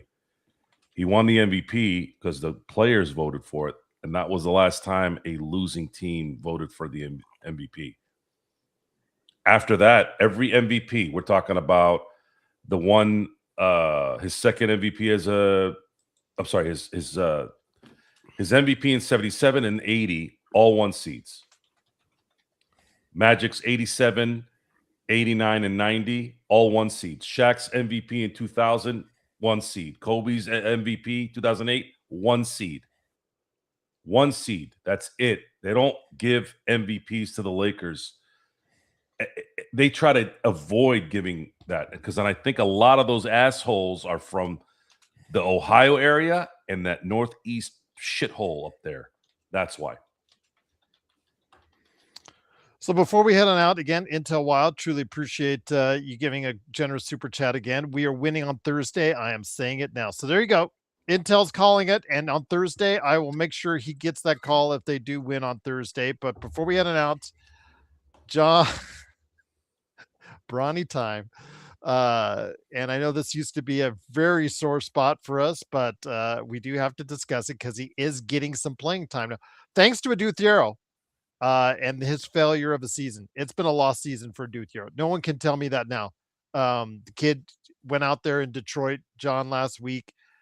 2 minutes, looked like a deer caught in the headlights, and just absolutely terrible. He looked like a rookie. He went out there and looked like a rookie for 2 minutes, got yanked, and now has had left knee management issues ever since.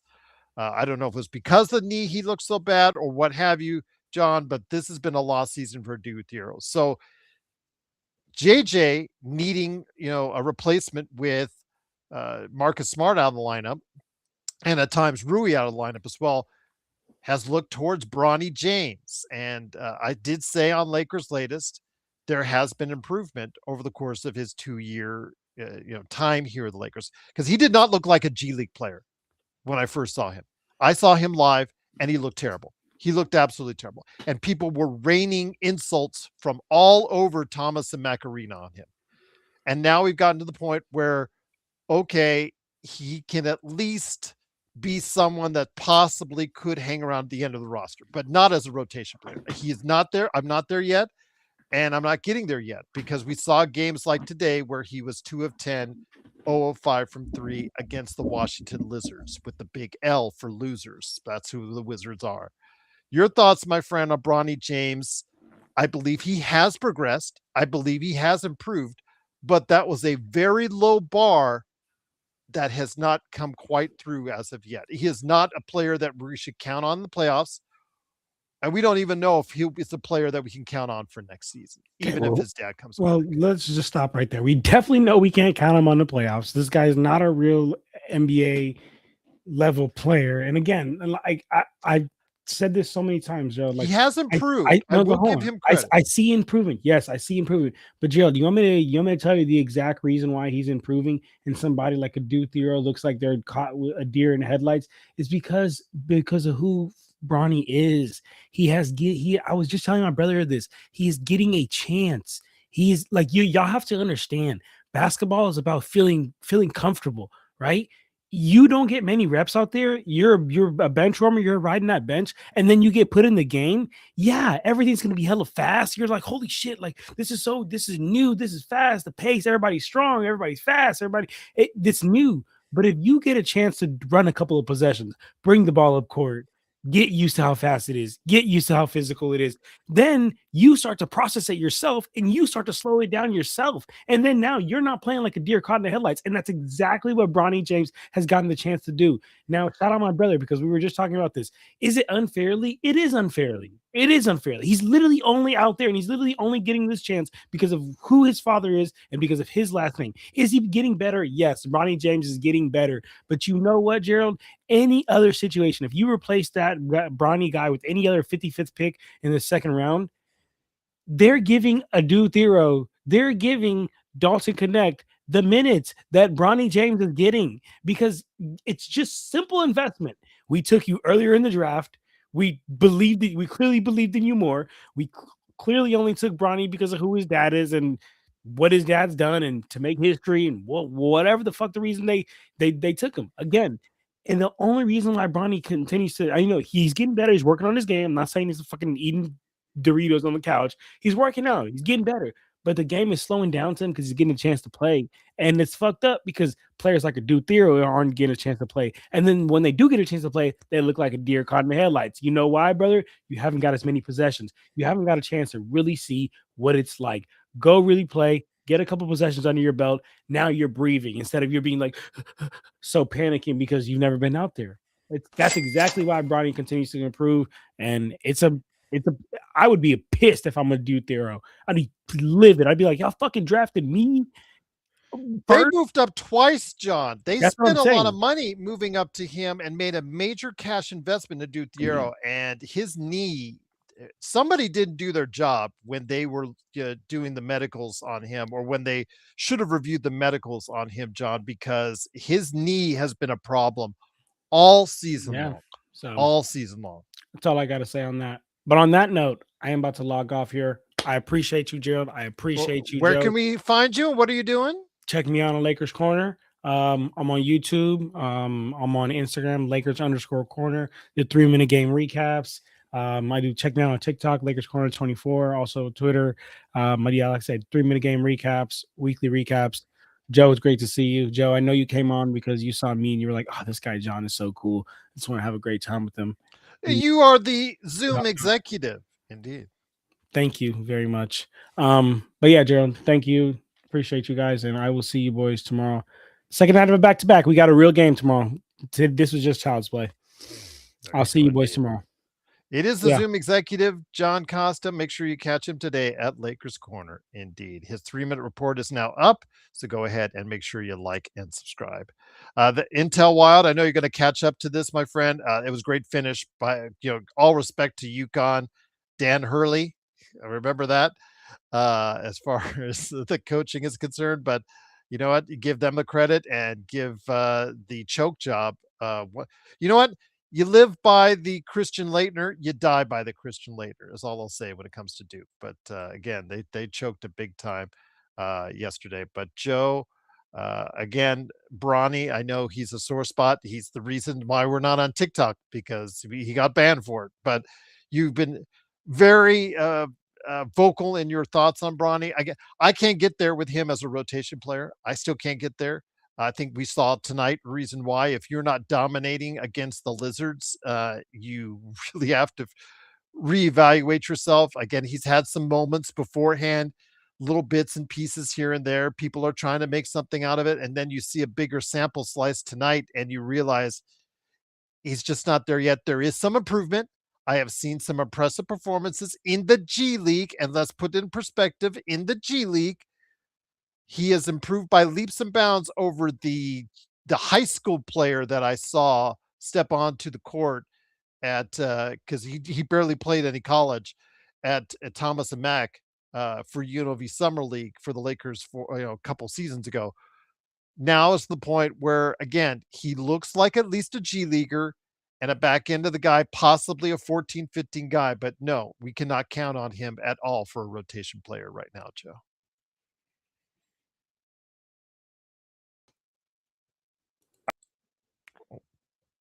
James. Well, I know because they keep asking, my friend, and as long as he's playing, he's going to get more. I don't really care. He's a horrible player. Getting better from being shitty to less shitty. I don't care about his jersey sales. I don't care what his name is. I don't care what he does. He's not an NBA player.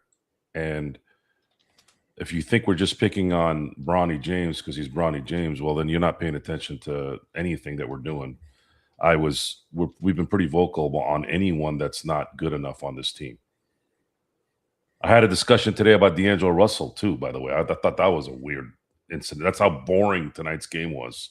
We were talking about D'Angelo Russell on Lakers ball during game time. And I said, I just went through this discussion about the Walmart mentality. You're sitting there yapping about money. This is about winning for a You're fan. awesome. I don't give a shit about money. Why would you care about somebody else's money? Oh, he sells jersey sales. Are you gonna frame the receipts for that and put it on the fucking wall? You're awesome. Is that what you're gonna do as a fan? Oh, he sells tickets. I don't give a fuck what he sells. He sucks. You invested a 17th pick for Dalton Connect. awesome. How about letting him at least suck and maybe he can get better? Maybe. Bronny is never going to get better. Never. At least Connect has a shot that maybe You're he awesome. can start making. There's a slight chance. I mean, the guy dropped 30 points last year. Something happened to his brain after that trade, and he's never come back. But I would have You're rather awesome. of him getting the minutes if he's going to continue to stink. Bronny plays scared. He gets the ball and he runs to the corner. That's what he does. That's all he is. It's just like a child. Go run to the corner. He never goes to the basket. He's too afraid that the shot's going to get blocked. You play afraid, man. You're useless on a basketball court. And he's supposedly taller than AI. I never saw AI get afraid of anything. So don't give me that size bullshit either. Same thing with Isaiah. Both Isaiahs. So I don't. This is it's a discussion that goes nowhere, because then you start talking about things that have nothing to do with the game. You're trying to justify why they're playing this guy. There is no justification for playing Bronny James. There's no justification for Bronny James being in the NBA. And his play says that, not because some dipshit in Temecula is saying it. Go ahead and watch. If you can't shoot a ball over a loser franchise like the Washington Wizards, then what's the point? He did well in the G League. Great. Fantastic. Stay in the G League then. The NBA is a different beast. It's a different beast, and even the commissioner doesn't understand it. You can't operate the NBA like you operate in baseball, because baseball's different. You can't operate it like the NFL, because the NFL, every one of these leagues, every time I hear some bullshit about, well, this is what they do it's a different fucking sport. Talent evaluation, being able to attain talent is different in every league, every single league. You want to hear an interesting stat, Gerald? I know I'm going a little bit back to baseball here, but it's more of an understanding of what is real versus what you think is real. Because if you don't know the information and you're an idiot that watches, and I'm saying watches social media, and you absorb that and you make it as gospel, you are a programmed moron. The Dodgers are bad for baseball. You've been hearing that all year, right? The Dodgers are bad for baseball. It's the anthem now in baseball. Because, oh, they're buying all the championships. Oh, baseball doesn't have a salary cap. This is why this is going on. But they like to just put aside that there hadn't been a repeat champion for 25 years. It was the longest stretch in all leagues ever for a league to have a non-repeat. Right? Now, check this out, Gerald. The salary cap in the NBA started in 1985. They were the first league to ever implement a salary cap. Since 1985 until last year, You want to know how many different basketball teams won a championship? How many? 13. You know how many in baseball at that same time? How many? 21. 13 with a salary cap. 21 without a salary cap in the same time. Now, I got a good one. I got another good one. The poster boys for parity. And you all know how much I love parity. I love everybody being even. You know how much I love that. The NFL, first year, they had their salary cap was 1994. Guess how many different teams have won a Super Bowl since then? How many? 15. Guess how many different baseball teams have won a championship since 1984? How many? 16. Salary cap, the poster boys, right? Hard cap, no salary cap. Still, more teams won championships during that time than, right? And by the way, 94, who knows? Maybe the baseball would have had a 17 because that year, Montreal was favored to win it. It would have been 17 out of 15 had they not had the strike. Now, I'll throw in an NHL thing in here. NHL implemented their salary cap in 2006. They beat Major League Baseball by one team. Now we have to have a salary cap, right? 13 to 12. 13 separate teams won in the NHL versus 12 in Major League Baseball. So the point of the story here is, and if you wanted to know the genesis of why I'm on fire all day, every day, besides it just genetics being the way it is and just being upbringing, is more and more and more information that are at the tip of our hand, literally, right? This thing is got so much information that you can get. People have become more stupid, more delusional, and more asinine because they don't want truth. They want to feel good about what they want to think.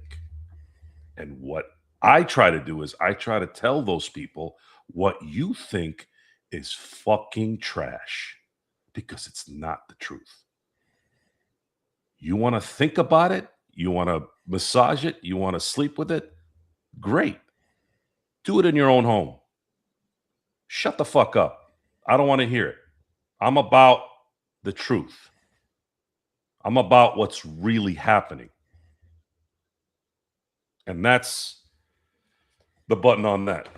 Something to learn, huh? I just want to add in one thing from El Rosto on it. He says, you know what I like? I like a team that plays all their players and tries to raise their value for trades and such. That's what I like. Olroso's starting to mouth off again. It's not genetics or upbringing, just manners thing. Well, we'll see what your manners are when you move back to California. Olroso getting a longer tongue the longer he stays here, huh? Arcarino, yes, I have a personal top 25 of my own that I have on our popculturecosmos.wordpress.com site. We did a vote during the pandemic we gathered like a whole bunch of people we created a top 100. We haven't ever finished.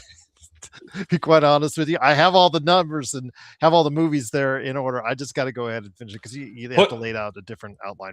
Yes, I do have. There's a top 100 that we did. Put Stefan's 2 posts real quick. I want to answer those questions, Gerald. If you don't mind. The Bill Simmons one, and then the last one's the real one. I really want to talk about. Okay, because I want to talk about it with Theo as well before we head it up. Stefan Piscano says Bill Simmons had a rare good idea a few years ago.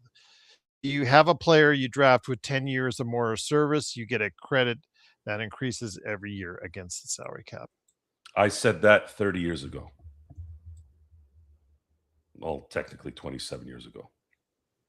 Because the Lakers were capped out, right? As soon as they got Shaq, as soon as they started getting the Ories and the Foxes, I'm like, something like that. So that's a good one. The last one though, if you can put it up there, Gerald. Yeah, I'm coming up right now. Hold on. Sorry, I was doing something for. Sure. I got it here, right there. Would encourage players. There you go. Would encourage players to have a longer career with the original team, incentivize good drafting organizations, and give credit to a well-run team long term. To answer that question, Stefan, there was a time where that's how it was. You couldn't just leave. I mean, you could. The NFL had a thing called Plan B before they had free agency. I'm not going to get into the details of that. It doesn't matter. Point is, there was a way for them to get to another team based off this particular clause in the contracts in the league's CBA, and they could go to another team. It wasn't really free agency, but there was some kind of something going on there, right? So I find it hilarious and hypocritical that you created the system of free agency and maxed and short years so that you can give the freedom to the player, right? But then you set this again. It's not just the owners; it's the players too. That's how stupid they are. You're asking for freedom, but then when it came down to giving up that freedom so that you can get more of this, now Giannis is stuck in Milwaukee, not knowing what the hell to do. If they hadn't set the stupid ass CBA, Giannis would have been traded last year. It's on you. You guys cared about money more than your freedom. Never, ever, ever sell your freedom for anything. That goes in real life more than anything. And that's a lesson I've taught many times. Be careful being safe. In the word of being safe. You know what safe means, guys? Safe means they're going to put cameras up your ass so they know that you're safe. Be careful of being safe. You know how I respond to that, Gerald? Don't worry about me being safe. Yes, I'm going to call the cops if somebody breaks into my house. I have to, right? It's the law. But I have to be safe by me in case somebody comes in. I'm not going to depend on the call and wait 80 minutes for somebody to show up. Use that as the mentality in your life, and you'll live a much safer life. No one gives a shit about you except your close family and your friends. For most people, of course. I know that there's exceptions. No one else gives a shit. Okay? Protect yourself. So this whole thing with the player movement and incentivizing, no more incentivizing. They've been incentivized. What they need to do is stop changing everything when one asshole is not happy. That needs to stop. That needs to stop. And what I'm talking about, assholes, why I don't like the Mark Cubans, why I don't like the Greg Popoviches, why I don't like the Dan Gilberts is because these power of industry assholes who use that kind of mentality to become who they became, the moment they got, then they started bitching. That's why I don't like them. It's kind of like the Howard Stern effect. Howard Stern for what? 3 decades was the nonconformist. Hey, you can't tell me what to do. Then this motherfucker comes on the mic out of nowhere telling people what to do. What the fuck? Are you fucking crazy? You really? No. And you have to be aggressive. You have to be aggressive. And at least in my the way I've lived. Because people stay away from people who are nuts and focused. Nuts, not focused is not good. Nuts and focused, that stay away from you. And then you're less likely to get hurt that way. That's a life lesson for all of it. And sports plays a huge microcosm in society. So the passion is there because I'm using sports as a way of explaining why certain things are going on. It spills into the real world so that you guys can understand how they correlate. That's it. I mean, think about it. You guys, if you keep it simple, you don't think Giannis would have left by now, Gerald, if these aprons weren't involved? There's no way Giannis would be a buck right now if the aprons were not there. People have no choice now. What are you going to do?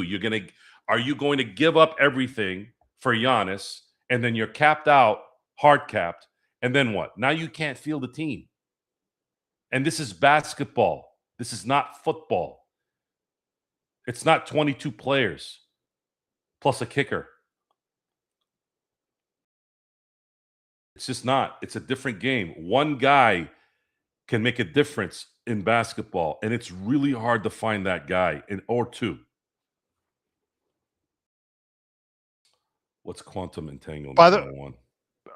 by the way, I picked Ruben. Just want to let you know, Michigan in my ESPN ballot. So Michigan is still there. Mark, I wouldn't say that's correct, and I'm sure Magic Johnson would disagree.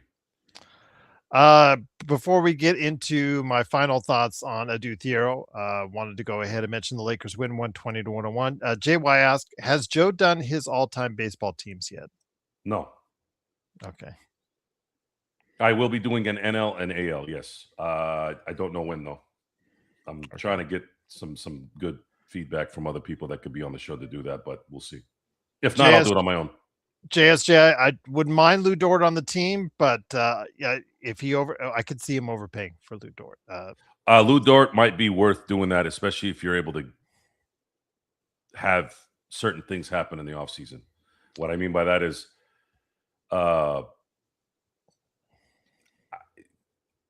let's just use this as an example. I'm not saying I want it or it's going to happen, but let's say if something happens where the Lakers are able to attain Giannis and they're able to sign Dort with Luka, then that would be, you overpay for that if you can. So before we head on out, I did want to talk again about Adu Thiero. I know that was mentioned in the chat, that you guys are still trying to hold out hope for him. And I'm trying my best to do so as well. But again, Stefan, when we talk about Rob Pelinka, these are some of the things that are just the things that irritate you when you see his evaluation. What happened, Joe? Because when they drafted him, remember they moved up twice, and you think, oh, moving up twice in the second round is nothing. You spend hundreds of thousands of dollars, sometimes into the millions, to move up in the second round, and the Lakers did it twice, and they passed over guys like Diawara, Will Richard, Caleb Love. They passed over guys like Maxime Renal, who is killing it for Sacramento and has been now for the second half of the season. They passed over all those guys to get a guy who they didn't properly evaluate on the medicals, because he's had knee issues from the get-go, Joe. You cannot tell me he just hurt his knee, and then he's had problems with his knee even before Summer League. This has been an issue. And he spent time with the Lakers after finally after training camp, hurt his knee again, hurt his meniscus. I believe he did have surgery on the meniscus, came back, and he played well in the G League once again, Joe. But when I talked about how, his athleticism is outstanding in the G League, and everybody talks about his highlights and all that whatnot. But when he gets to that next level, that's a problem, because everyone is athletic as he is, and he does not look like he's 6'7". He looks a little smaller than that, quite just personally. He may be 6'7", but against 6'7", yes, I get it. But 6 feet 7 inches tall, I don't know if he looks that tall to me. And again, his athleticism is great, but when he goes up against 60% of the league, they're just as athletic as him. And he goes and he tries to go 1-on-3 to the basket. And I've seen him in those brief times, and he gets his shot blocked, and he can't understand why. It's just like, I'm rooting for the kid. I want the kid to succeed, but this is a lost season when you could have gotten yourself an opportunity to get players that could have filled out your roster a little better, Joe, especially because you have a Bronny James still on your roster. Especially because you have a Dalton Connect still on your roster. Especially because you have a Kobe Buffkin who you signed, who's given you, as you would say, bupkis on your roster as well. The draft. Adonis Jenkins could have been signed by the Lakers. The draft has been, and I've had a lot of talks about drafts the last decade because of the Steelers, and there's a correlation to both. When you look at the Steelers, let's say drafting in the 2000s, you start to realize why they became what they became during that time, during the Big Ben, Troy Polamalu era. they hit on every first round pick practically every year. There was never a pick in the 2000s that wasn't an eventual starter and a contributor. And then that was the base. By the way, there were two guys. One unfortunately got I can't remember, it was diabetes or some kind of ailment. He had to retire early, but he was a starter on the Super Bowl team in 85. I'm sorry, 05. So the difference between teams that sustain excellence, and I say excellence as in competing for a championship and getting deep in the playoffs and possibly winning one or two, let's say, is those draft picks. You don't believe me? Go look at what Oklahoma City's been doing. You don't believe me? Go see what the Boston Celtics have done the last few years. You don't believe me? Go see how Golden State built their dynasty. Now, the Lakers are the anomaly. The Lakers take your stars, and they still are, right? But things have changed. They've changed the league to the point where now, and this is something I think David Stern was trying to do earlier, and stop the Lakers. He can sit there and say all he wants that his preferences of Lakers versus Lakers. That's bullshit. You don't implement the zone to help the Lakers after the 2002 season. You don't continue to have lockouts in 2005 and 2011 because you want to try to see if you can let the Lakers do what they're doing. And then on top of that, the veto came out after that. And on top of that, you started getting all these, what I call rocket science trade scenarios that you have to do to get what you want. Why? Because you want everyone to stay. You're forcing players now to stay on a team when there was a time where you were doing that before, but it's okay then. It wasn't okay then, and it's okay now because you changed a couple words. Think about that, Gerald. You were around at that time, so you know what I'm talking about. They didn't want these guys to be free agents, right? They wanted to control who they draft and blah, blah, blah. How is this not the same? And these idiots agreed to it. Oh, because they're paying them more money.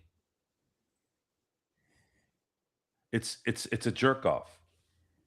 These guys are too stupid to really understand everything, too. That's the sad part. And agents don't give a shit. They're getting their money either way, whether they're playing for Detroit, whether agents don't give two shits about any of this. They're like, more money? Okay, I'll convince my guy of what's going on. You're going to see a huge difference, Gerald, huge difference between the NFLPA, the NBAPA, and the MLBPA in December. You'll see the difference then. But that's exactly my point, Stefan. And I didn't want to mention Intel Wild. He said the Lakers beat the Supersonics, aka the Thunder, next Thursday. My man, Intel, truly appreciate the super chat. That's the point I'm trying to make. Because Stefan says, I mean, if we got to dig that deep to our 11th, 12th man on the team to find stuff to critique Rob, I'd say that's a good sign. Problem is, we're not. Vando should not be that far down on the bench. The Lakers right now have how many reliable players do they have on their bench right now, Joe? Tell me who. Okay, Hayes has played outstanding and above what he's being paid for. Let's give him a lot of credit right there. Rui has been solid, especially tonight coming off the bench, or he actually started tonight, but he's been okay coming off the bench. Kennard, you've seen feast and famine. You've seen obviously the good, and we've seen the not so good, because when you ignore him, he's just out there getting cardio. But when you include him, he could be one of the best shooters, if not the best shooter in the NBA. After that, what do you have? Laravia. Laravia's been there every game. He hustles. I get that. I understand it. But his offense has taken a severe nosedive. And that's your number 9 guy off the bench. After that, you get Vando. You get Bronny. Yeah, this is not a deep team, Stefan, and it's no wonder why this is one of the worst NBA benches, period, in the league. In the league, they are one of the worst. So you're not going to our 11th and 12th guy. Rob has done a bad job in building the back end of this roster. A terrible job. None of those guys can play. the Timmies of the world, the Nick Smith Juniors of the world. Remember when he got the 27, Joe, in Portland? Everybody wanted to sign him a contract. What happened to him? What happened to him? Dust. There's a whole bunch of dust on him now because he doesn't play at all at the NBA level. Mannion. Chris Mannion is not even starting on the G League team, and somehow that guy has a two-way. Yet other teams can build on those two ways. Caleb Love did a great job the first part of the season for Portland. Dennis Jenkins just scored 30 on the Lakers. Guess what happens? He was a two-way. He started out on a two-way. It's called identifying talent, and at the back end of this roster, you know what? After player number 9, even if you include Jake LaRavia, and your opinions may vary on Jake LaRavia, we all know what John thinks of Jake LaRavia, and he is not, he's there every game for us, but has not been able to find his shot since December. That's what we have right now. We have an 8-man rotation, in my opinion. And LaRavia goes out there and gets a lot of cardio and hustles and plays solid defense, but he can't do a whole lot else. Right now, he is not doing much better than Vando offensively. So, Joe, where are we at with how deep of a roster we need to have going into the playoffs? Well, there's not going to need to be a deep, because you only go 7 or 8 deep during the playoffs. Yeah. The main issue right now with the Lakers is DeAndre Ayton going to play like Kwame Brown. And will Marcus Smart hit those shots that are needed in the playoffs? Because we know his defense and his effort will be there. Kennard's had some donuts, guys. If you go and take a look at what he's had some donuts in that 9-game winning streak. When they remember he's out there, Joe, he's lethal. There are times where they just forget all about him out there. His game is set up for plays are set up for him so that he can have room to shoot. You create those avenues for him, he'll be effective. Anything beyond that is bonuses. He's not going to shut anybody down.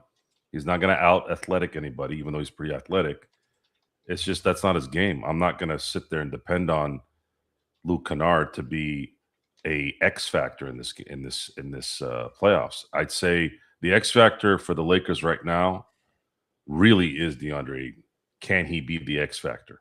Because if he is valuable in the playoffs, you now have somebody that's going to at least make other teams think that go to the basket, and hopefully have someone that can rebound. Those are the things that the Lakers desperately need right now.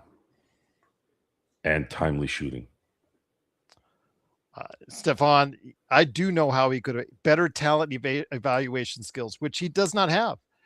I mean, there are players that he could have easily obtained for whatever price limitations he had for those same prices, and could have got better players out of it. It's just there are on the back end of the roster. I know this I'm sounds talking about player 9 on 4. I know this sounds weird, but there's resources that are not available or were not available until this year, or as they are being built now with the new ownership, where they could evaluate correctly. Didn't we hear that Genie has one of the worst analytical operations in the NBA? Well, they're just so limited up until Mark Walter bought it. I'm mad, Stefan, because LeBron has played more minutes than Wembanyama, and substantially more. Why is that the case? Why has that been the case? I know what it is. Go ahead. I'll tell you what it is. LeBron James is a genetic freak. And I mean that in the highest sense. If you're gonna put something on LeBron that no one else can touch, you have to say his ability to continue to play basketball at a high level. And as far as Wembanyama is concerned, they are using him like Strasford. Remember, did I say Strasburg? Geez, Strasford. Remember Steven Strasburg, Mm-hmm. pitcher for the Washington Nationals? Mm-hmm. We know him out here in Southern California with the San Diego State, my alma mater, and they babied him every year for this was he was like, I remember, the poster boy of load management in baseball. He was like the first one where you started seeing them baby the pitchers. He's also one of the major what could have beens in modern Yes, baseball to he me. did get a World Series MVP out of it, but his But you know arm, what I'm saying? You just yeah, felt there's could have been so much more on the yeah, he table. should have been the next Verlander, right, or somebody Mhm. like that, or I don't know necessarily if he was going to be a Kershaw, but different type of pitcher. But the point of the story is, I'm seeing a little bit of a correlation with Wembyama when it comes to sustaining a long career. I believe San Antonio knows his body can't handle the rigors of an NBA season for 10, 12 years. He might not make it in terms of elite, all world, alien like stuff. Not maybe being a perennial all star, but I'm talking about next level, multiple MVPs, maybe 3 MVPs in a row type stuff that his talent would get him. Now, he had 41 points and 16 rebounds today, but I'm waiting for the time bomb. I'm waiting for the ticking time bomb right now. But it just concerns me when a 41-year-old on this team is playing that amount of minutes. You've even said yourself on this show, Joe, you would like to see LeBron play X amount of minutes, and unfortunately, he's Maybe he playing doesn't X want. plus. Maybe he doesn't want to. But you see what happens when he does play this, because you get remember there are old LeBron games where he looks 41, and I just don't want that to happen at the worst possible time for this team. I think in the end, I don't think that's gonna. I don't think it's gonna matter one way or the other. Honestly, I don't know how much more rest he could have done this year. The man took off the first month practically, right? Mhm. I don't remember him ever doing that before. There were times where he didn't play and rested, but not took off the first month. But can you what 31, 32 as opposed to 37, 38 like we've seen him many times? It I guess it's within the flow of the game. If it's within the flow of the game, okay. Here, I have an answer for that. How is it that if he's playing the extra 6 7 minutes, how is he jumping out of the building still? Maybe his body just won't get tired in that way. It'll get tired in not being the elite LeBron that we used to know him in his prime. But LeBron has dunked more this year than I can ever remember him dunking, at least as a Laker. Guy's dunking all over the place, and he still gets his head above the rim sometimes. Maybe his body is just made to play basketball. It would make sense. He takes care of himself, and there's a lot of PED gear people out there that swear that he's on it. I have to always say, was Nolan Ryan on gear too? He played 27 years. Sometimes, guys, Bo Jackson, there was a really good comment on the 30 for 30 on Bo Jackson. They said it was good that Bo Jackson came and left before the cynical era started of social media. It doesn't matter who's doing what anymore. Everything is, oh, he's cheating, he's cheating. Everything's a cheat. Everything's, oh, they're cheating, they're cheating. And my thing is, I don't, at some point, you just have to accept what is. LeBron only knows how to be this. When it stops, I don't know. I really don't know. He looks like he could play another 5 years. He really does. And I think he could. And I think a lot of that has to do with the fact that the league is as soft as it is. It allows him, just in a similar way in football. There's no way Tom Brady would have lasted as long as he did if he was playing in the late 80s, early 90s.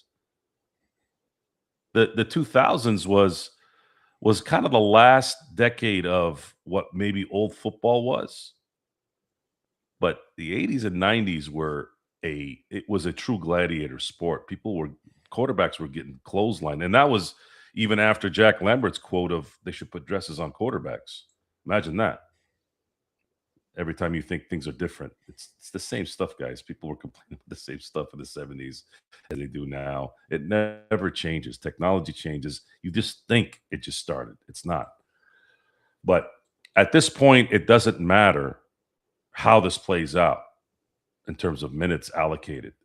LeBron has to be the second, if not the 1A, best player on his team. He cannot be a third option that everybody likes to jerk off to.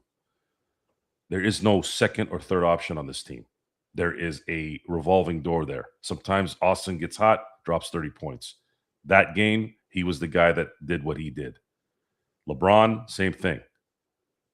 People's obsession with third, fourth, fifth options. What does that do for you? That's the other question I have. What is your infatuation with always talking about third option, second option bullshit? And it's not their fault. They're stupid. I mean, that's their fault for being stupid, but that's what these idiots on the sports channels talk about too. These guys are just as stupid. So LeBron has to be the second best player at worst on the team when Luka's the number one. Has to be. Otherwise, they're not going to get far. They're just not. Because I want you all to understand that Austin Reeves is going to struggle against the Spurs and Oklahoma City. He is going to have to work his ass off in those series. And the only way he's going to get a chance to be better is if LeBron and Luka are handling business, because then they're going to have to let one of those guys get off. And that's why I've been saying, man, Austin needs to get better at shooting. If he gets better at shooting threes when he's open, that's when his game goes into all-star perennial mode. But until he does that, he can't depend on that rough and tough. You know what I saw today, by the way, Gerald? There's one interesting thing, and I didn't even see. I think I even saw LeBron doing this. The hip, I call it the hip feel that Luka does. Dylan Brooks talked about it. Once they started using their hips to control the guy guarding them so they can create space. Austin Reeves, I don't think is as strong as Luka. He's not as big as him either. LeBron definitely could do something like that. But the thing is, LeBron, I don't think his mechanism allows him to feel comfortable being messed with. It looked awkward when he did it today. Whereas Luka doesn't care. You could hang on him like you're he's going to give you a piggyback ride. He's still going to get to the basket or get the ball to the open guy or drop a teardrop and make it. I did want to mention that the Lakers could have won the Pacific Division title and a playoff spot had they won, which they did, and Phoenix lost. So if I guess the Lakers win tomorrow against Cleveland, they've got themselves their playoff spot clinched. So they're on the verge of doing that, which is great news. But we'll see if they do that tomorrow night against the Cleveland Cavaliers, and we'll be back for that right here, the Lakers Fast Break. Make sure you like and subscribe. Your morning will also start with me on the Lakers' latest channel for the Fan Arc Network. JY says LeBron played in his 54 game this season at 52 million per. I believe LeBron is beating the system. JY is asking. Well, I want to congratulate the Lakers on probably tomorrow winning the division. That'll be, at least when they were in the NBA, that'll be their 35th division title. And it means less each and every year. I mean, to think about it, though, imagine having to put 35 banners of division banners in that. You'd have to get a second arena. Oh, and by the way, they have 19. And the only reason why it's 19 conference titles is because there was a time where there wasn't conference titles. It was a division. You won your division, you played the other division winner, then you went to the finals. That's how it worked. That was technically the the conference final, but they didn't call it that. And what banner does the Clippers have up? Isn't that Taylor Swift, I believe? I believe Taylor Swift has more banners in Staples, or at least when it was Staples or the Crypt, than the Clippers had. Okay, I just want to make sure. Okay, yeah, Yeah. I believe it. Yeah.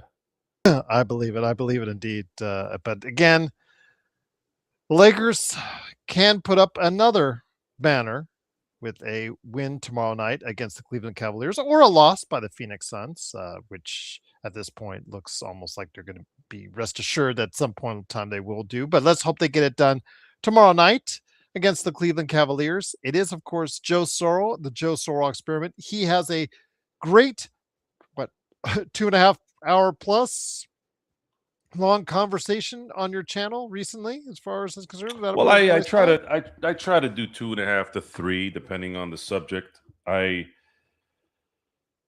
you get into the zone and you're it's 3 hours later. Yeah. And doing an hour show, doing a half-hour show, I always feel, even though I've done hour shows, I always feel like I'm like cutting out early. At least that's how it is in my own head. I want to get exhausted before I got to go. I think that's kind of how my brain works. And the guys that are commenting give me a reason to be on there for 2.5, 3 hours. There's times where I'm with somebody, and there's times where I'm by myself, and I still do 2.5 to 3. So the conversation is good. You guys don't see me talk too much about trying to pump up the show, and that has more to do with the fact that I'm not really too worried about the numbers yet. I'm trying to build a grassroots kind of group, which I have in a lot of ways here at LFB. And then when I'm ready to pounce, then I'm going to put this where I want it to go, because I don't really care to cater to those who I don't want to cater to.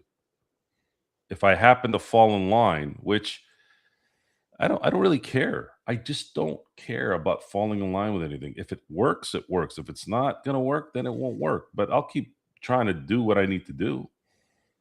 I have enough good people around me in this thing to where if I was really that bad, I don't think I'd be associated with them. But I make people uncomfortable. And I know that's, there can be a joke with that, but it's not something I think about too much. I just don't care if you're uncomfortable. If you're uncomfortable, then there might be something wrong with you. And this is not when I'm joking either, by the way.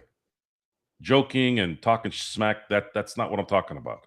Going online and typing. No, that's the fun stuff. That's just me not really thinking about anything and just talking shit like you did when you were with your boys growing up. And now, well, so now all turned into a bunch of fucking weak ass wussies. But anyways, as far as the show and the future of the show and what the future in this thing is, I really don't know. I still don't know. I know what I want it to be, but there needs to be time and resource to it, which it's eking closer and closer as it's almost come, and then it gets back the way, and then it almost comes back, and it's back the way.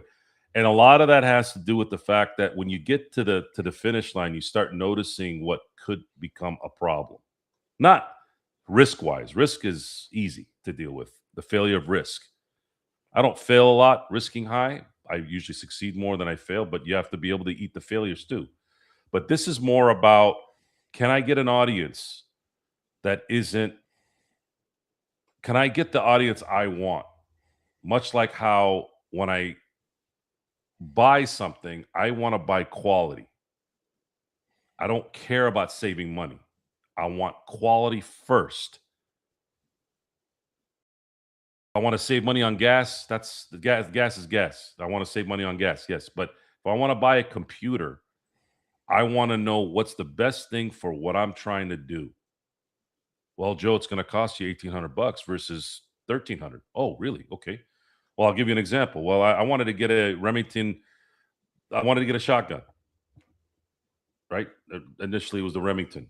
All my friends have one, and I noticed it kicked a little too much when I would shoot it, and I felt uncomfortable.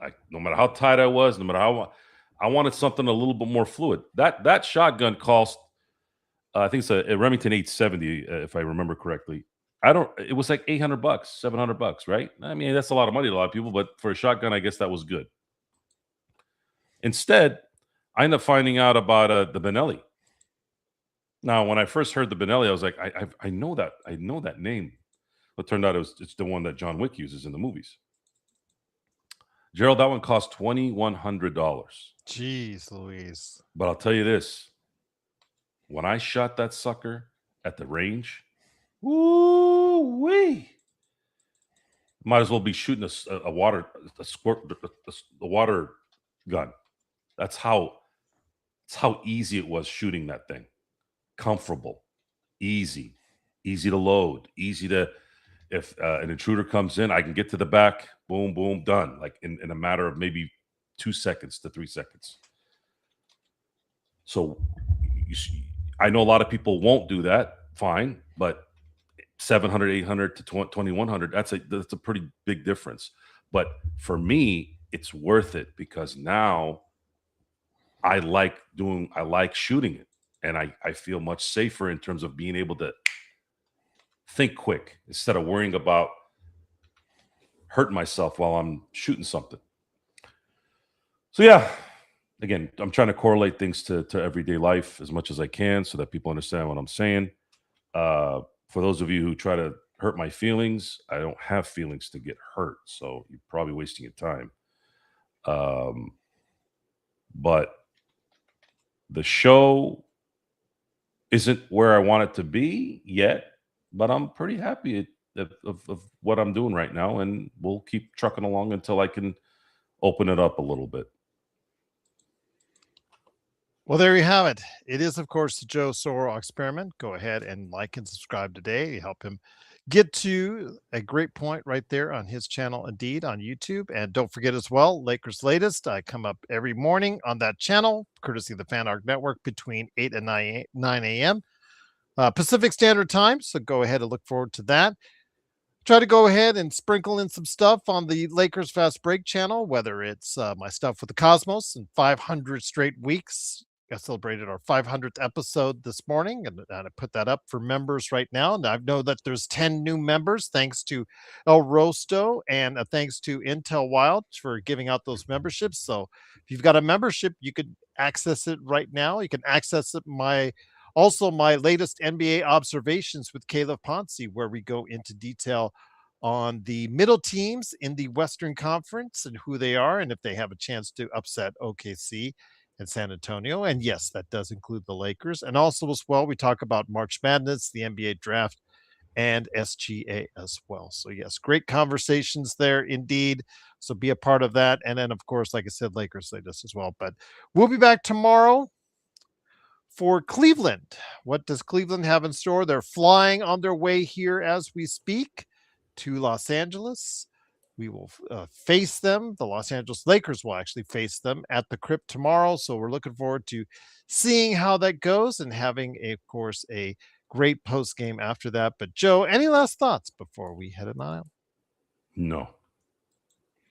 Thank you, Stefan. Yes, I'm very proud of it. In fact, again, if it weren't for the Cosmos, the Lakers Fast Break would not be here today. So, yes, big shout out to everyone who's made the Cosmos as successful that it has, and the hundreds of thousands of people who have downloaded that show. I am truly grateful for you taking the time to do so. So, again, for Joe Soro, it is me, Gerald Glassford. Thanks again for watching, listening. We'll be back tomorrow. Will the Lakers keep on rolling? Luka will be back. We don't know yet about Smart, but Luka will definitely be back. Will he be ready to rock and roll after a 3-day weekend? We'll find out with the Lakers and the Cavs meeting tomorrow, and we'll bring you the post game as only we can right here at the Lakers Fast Break Podcast.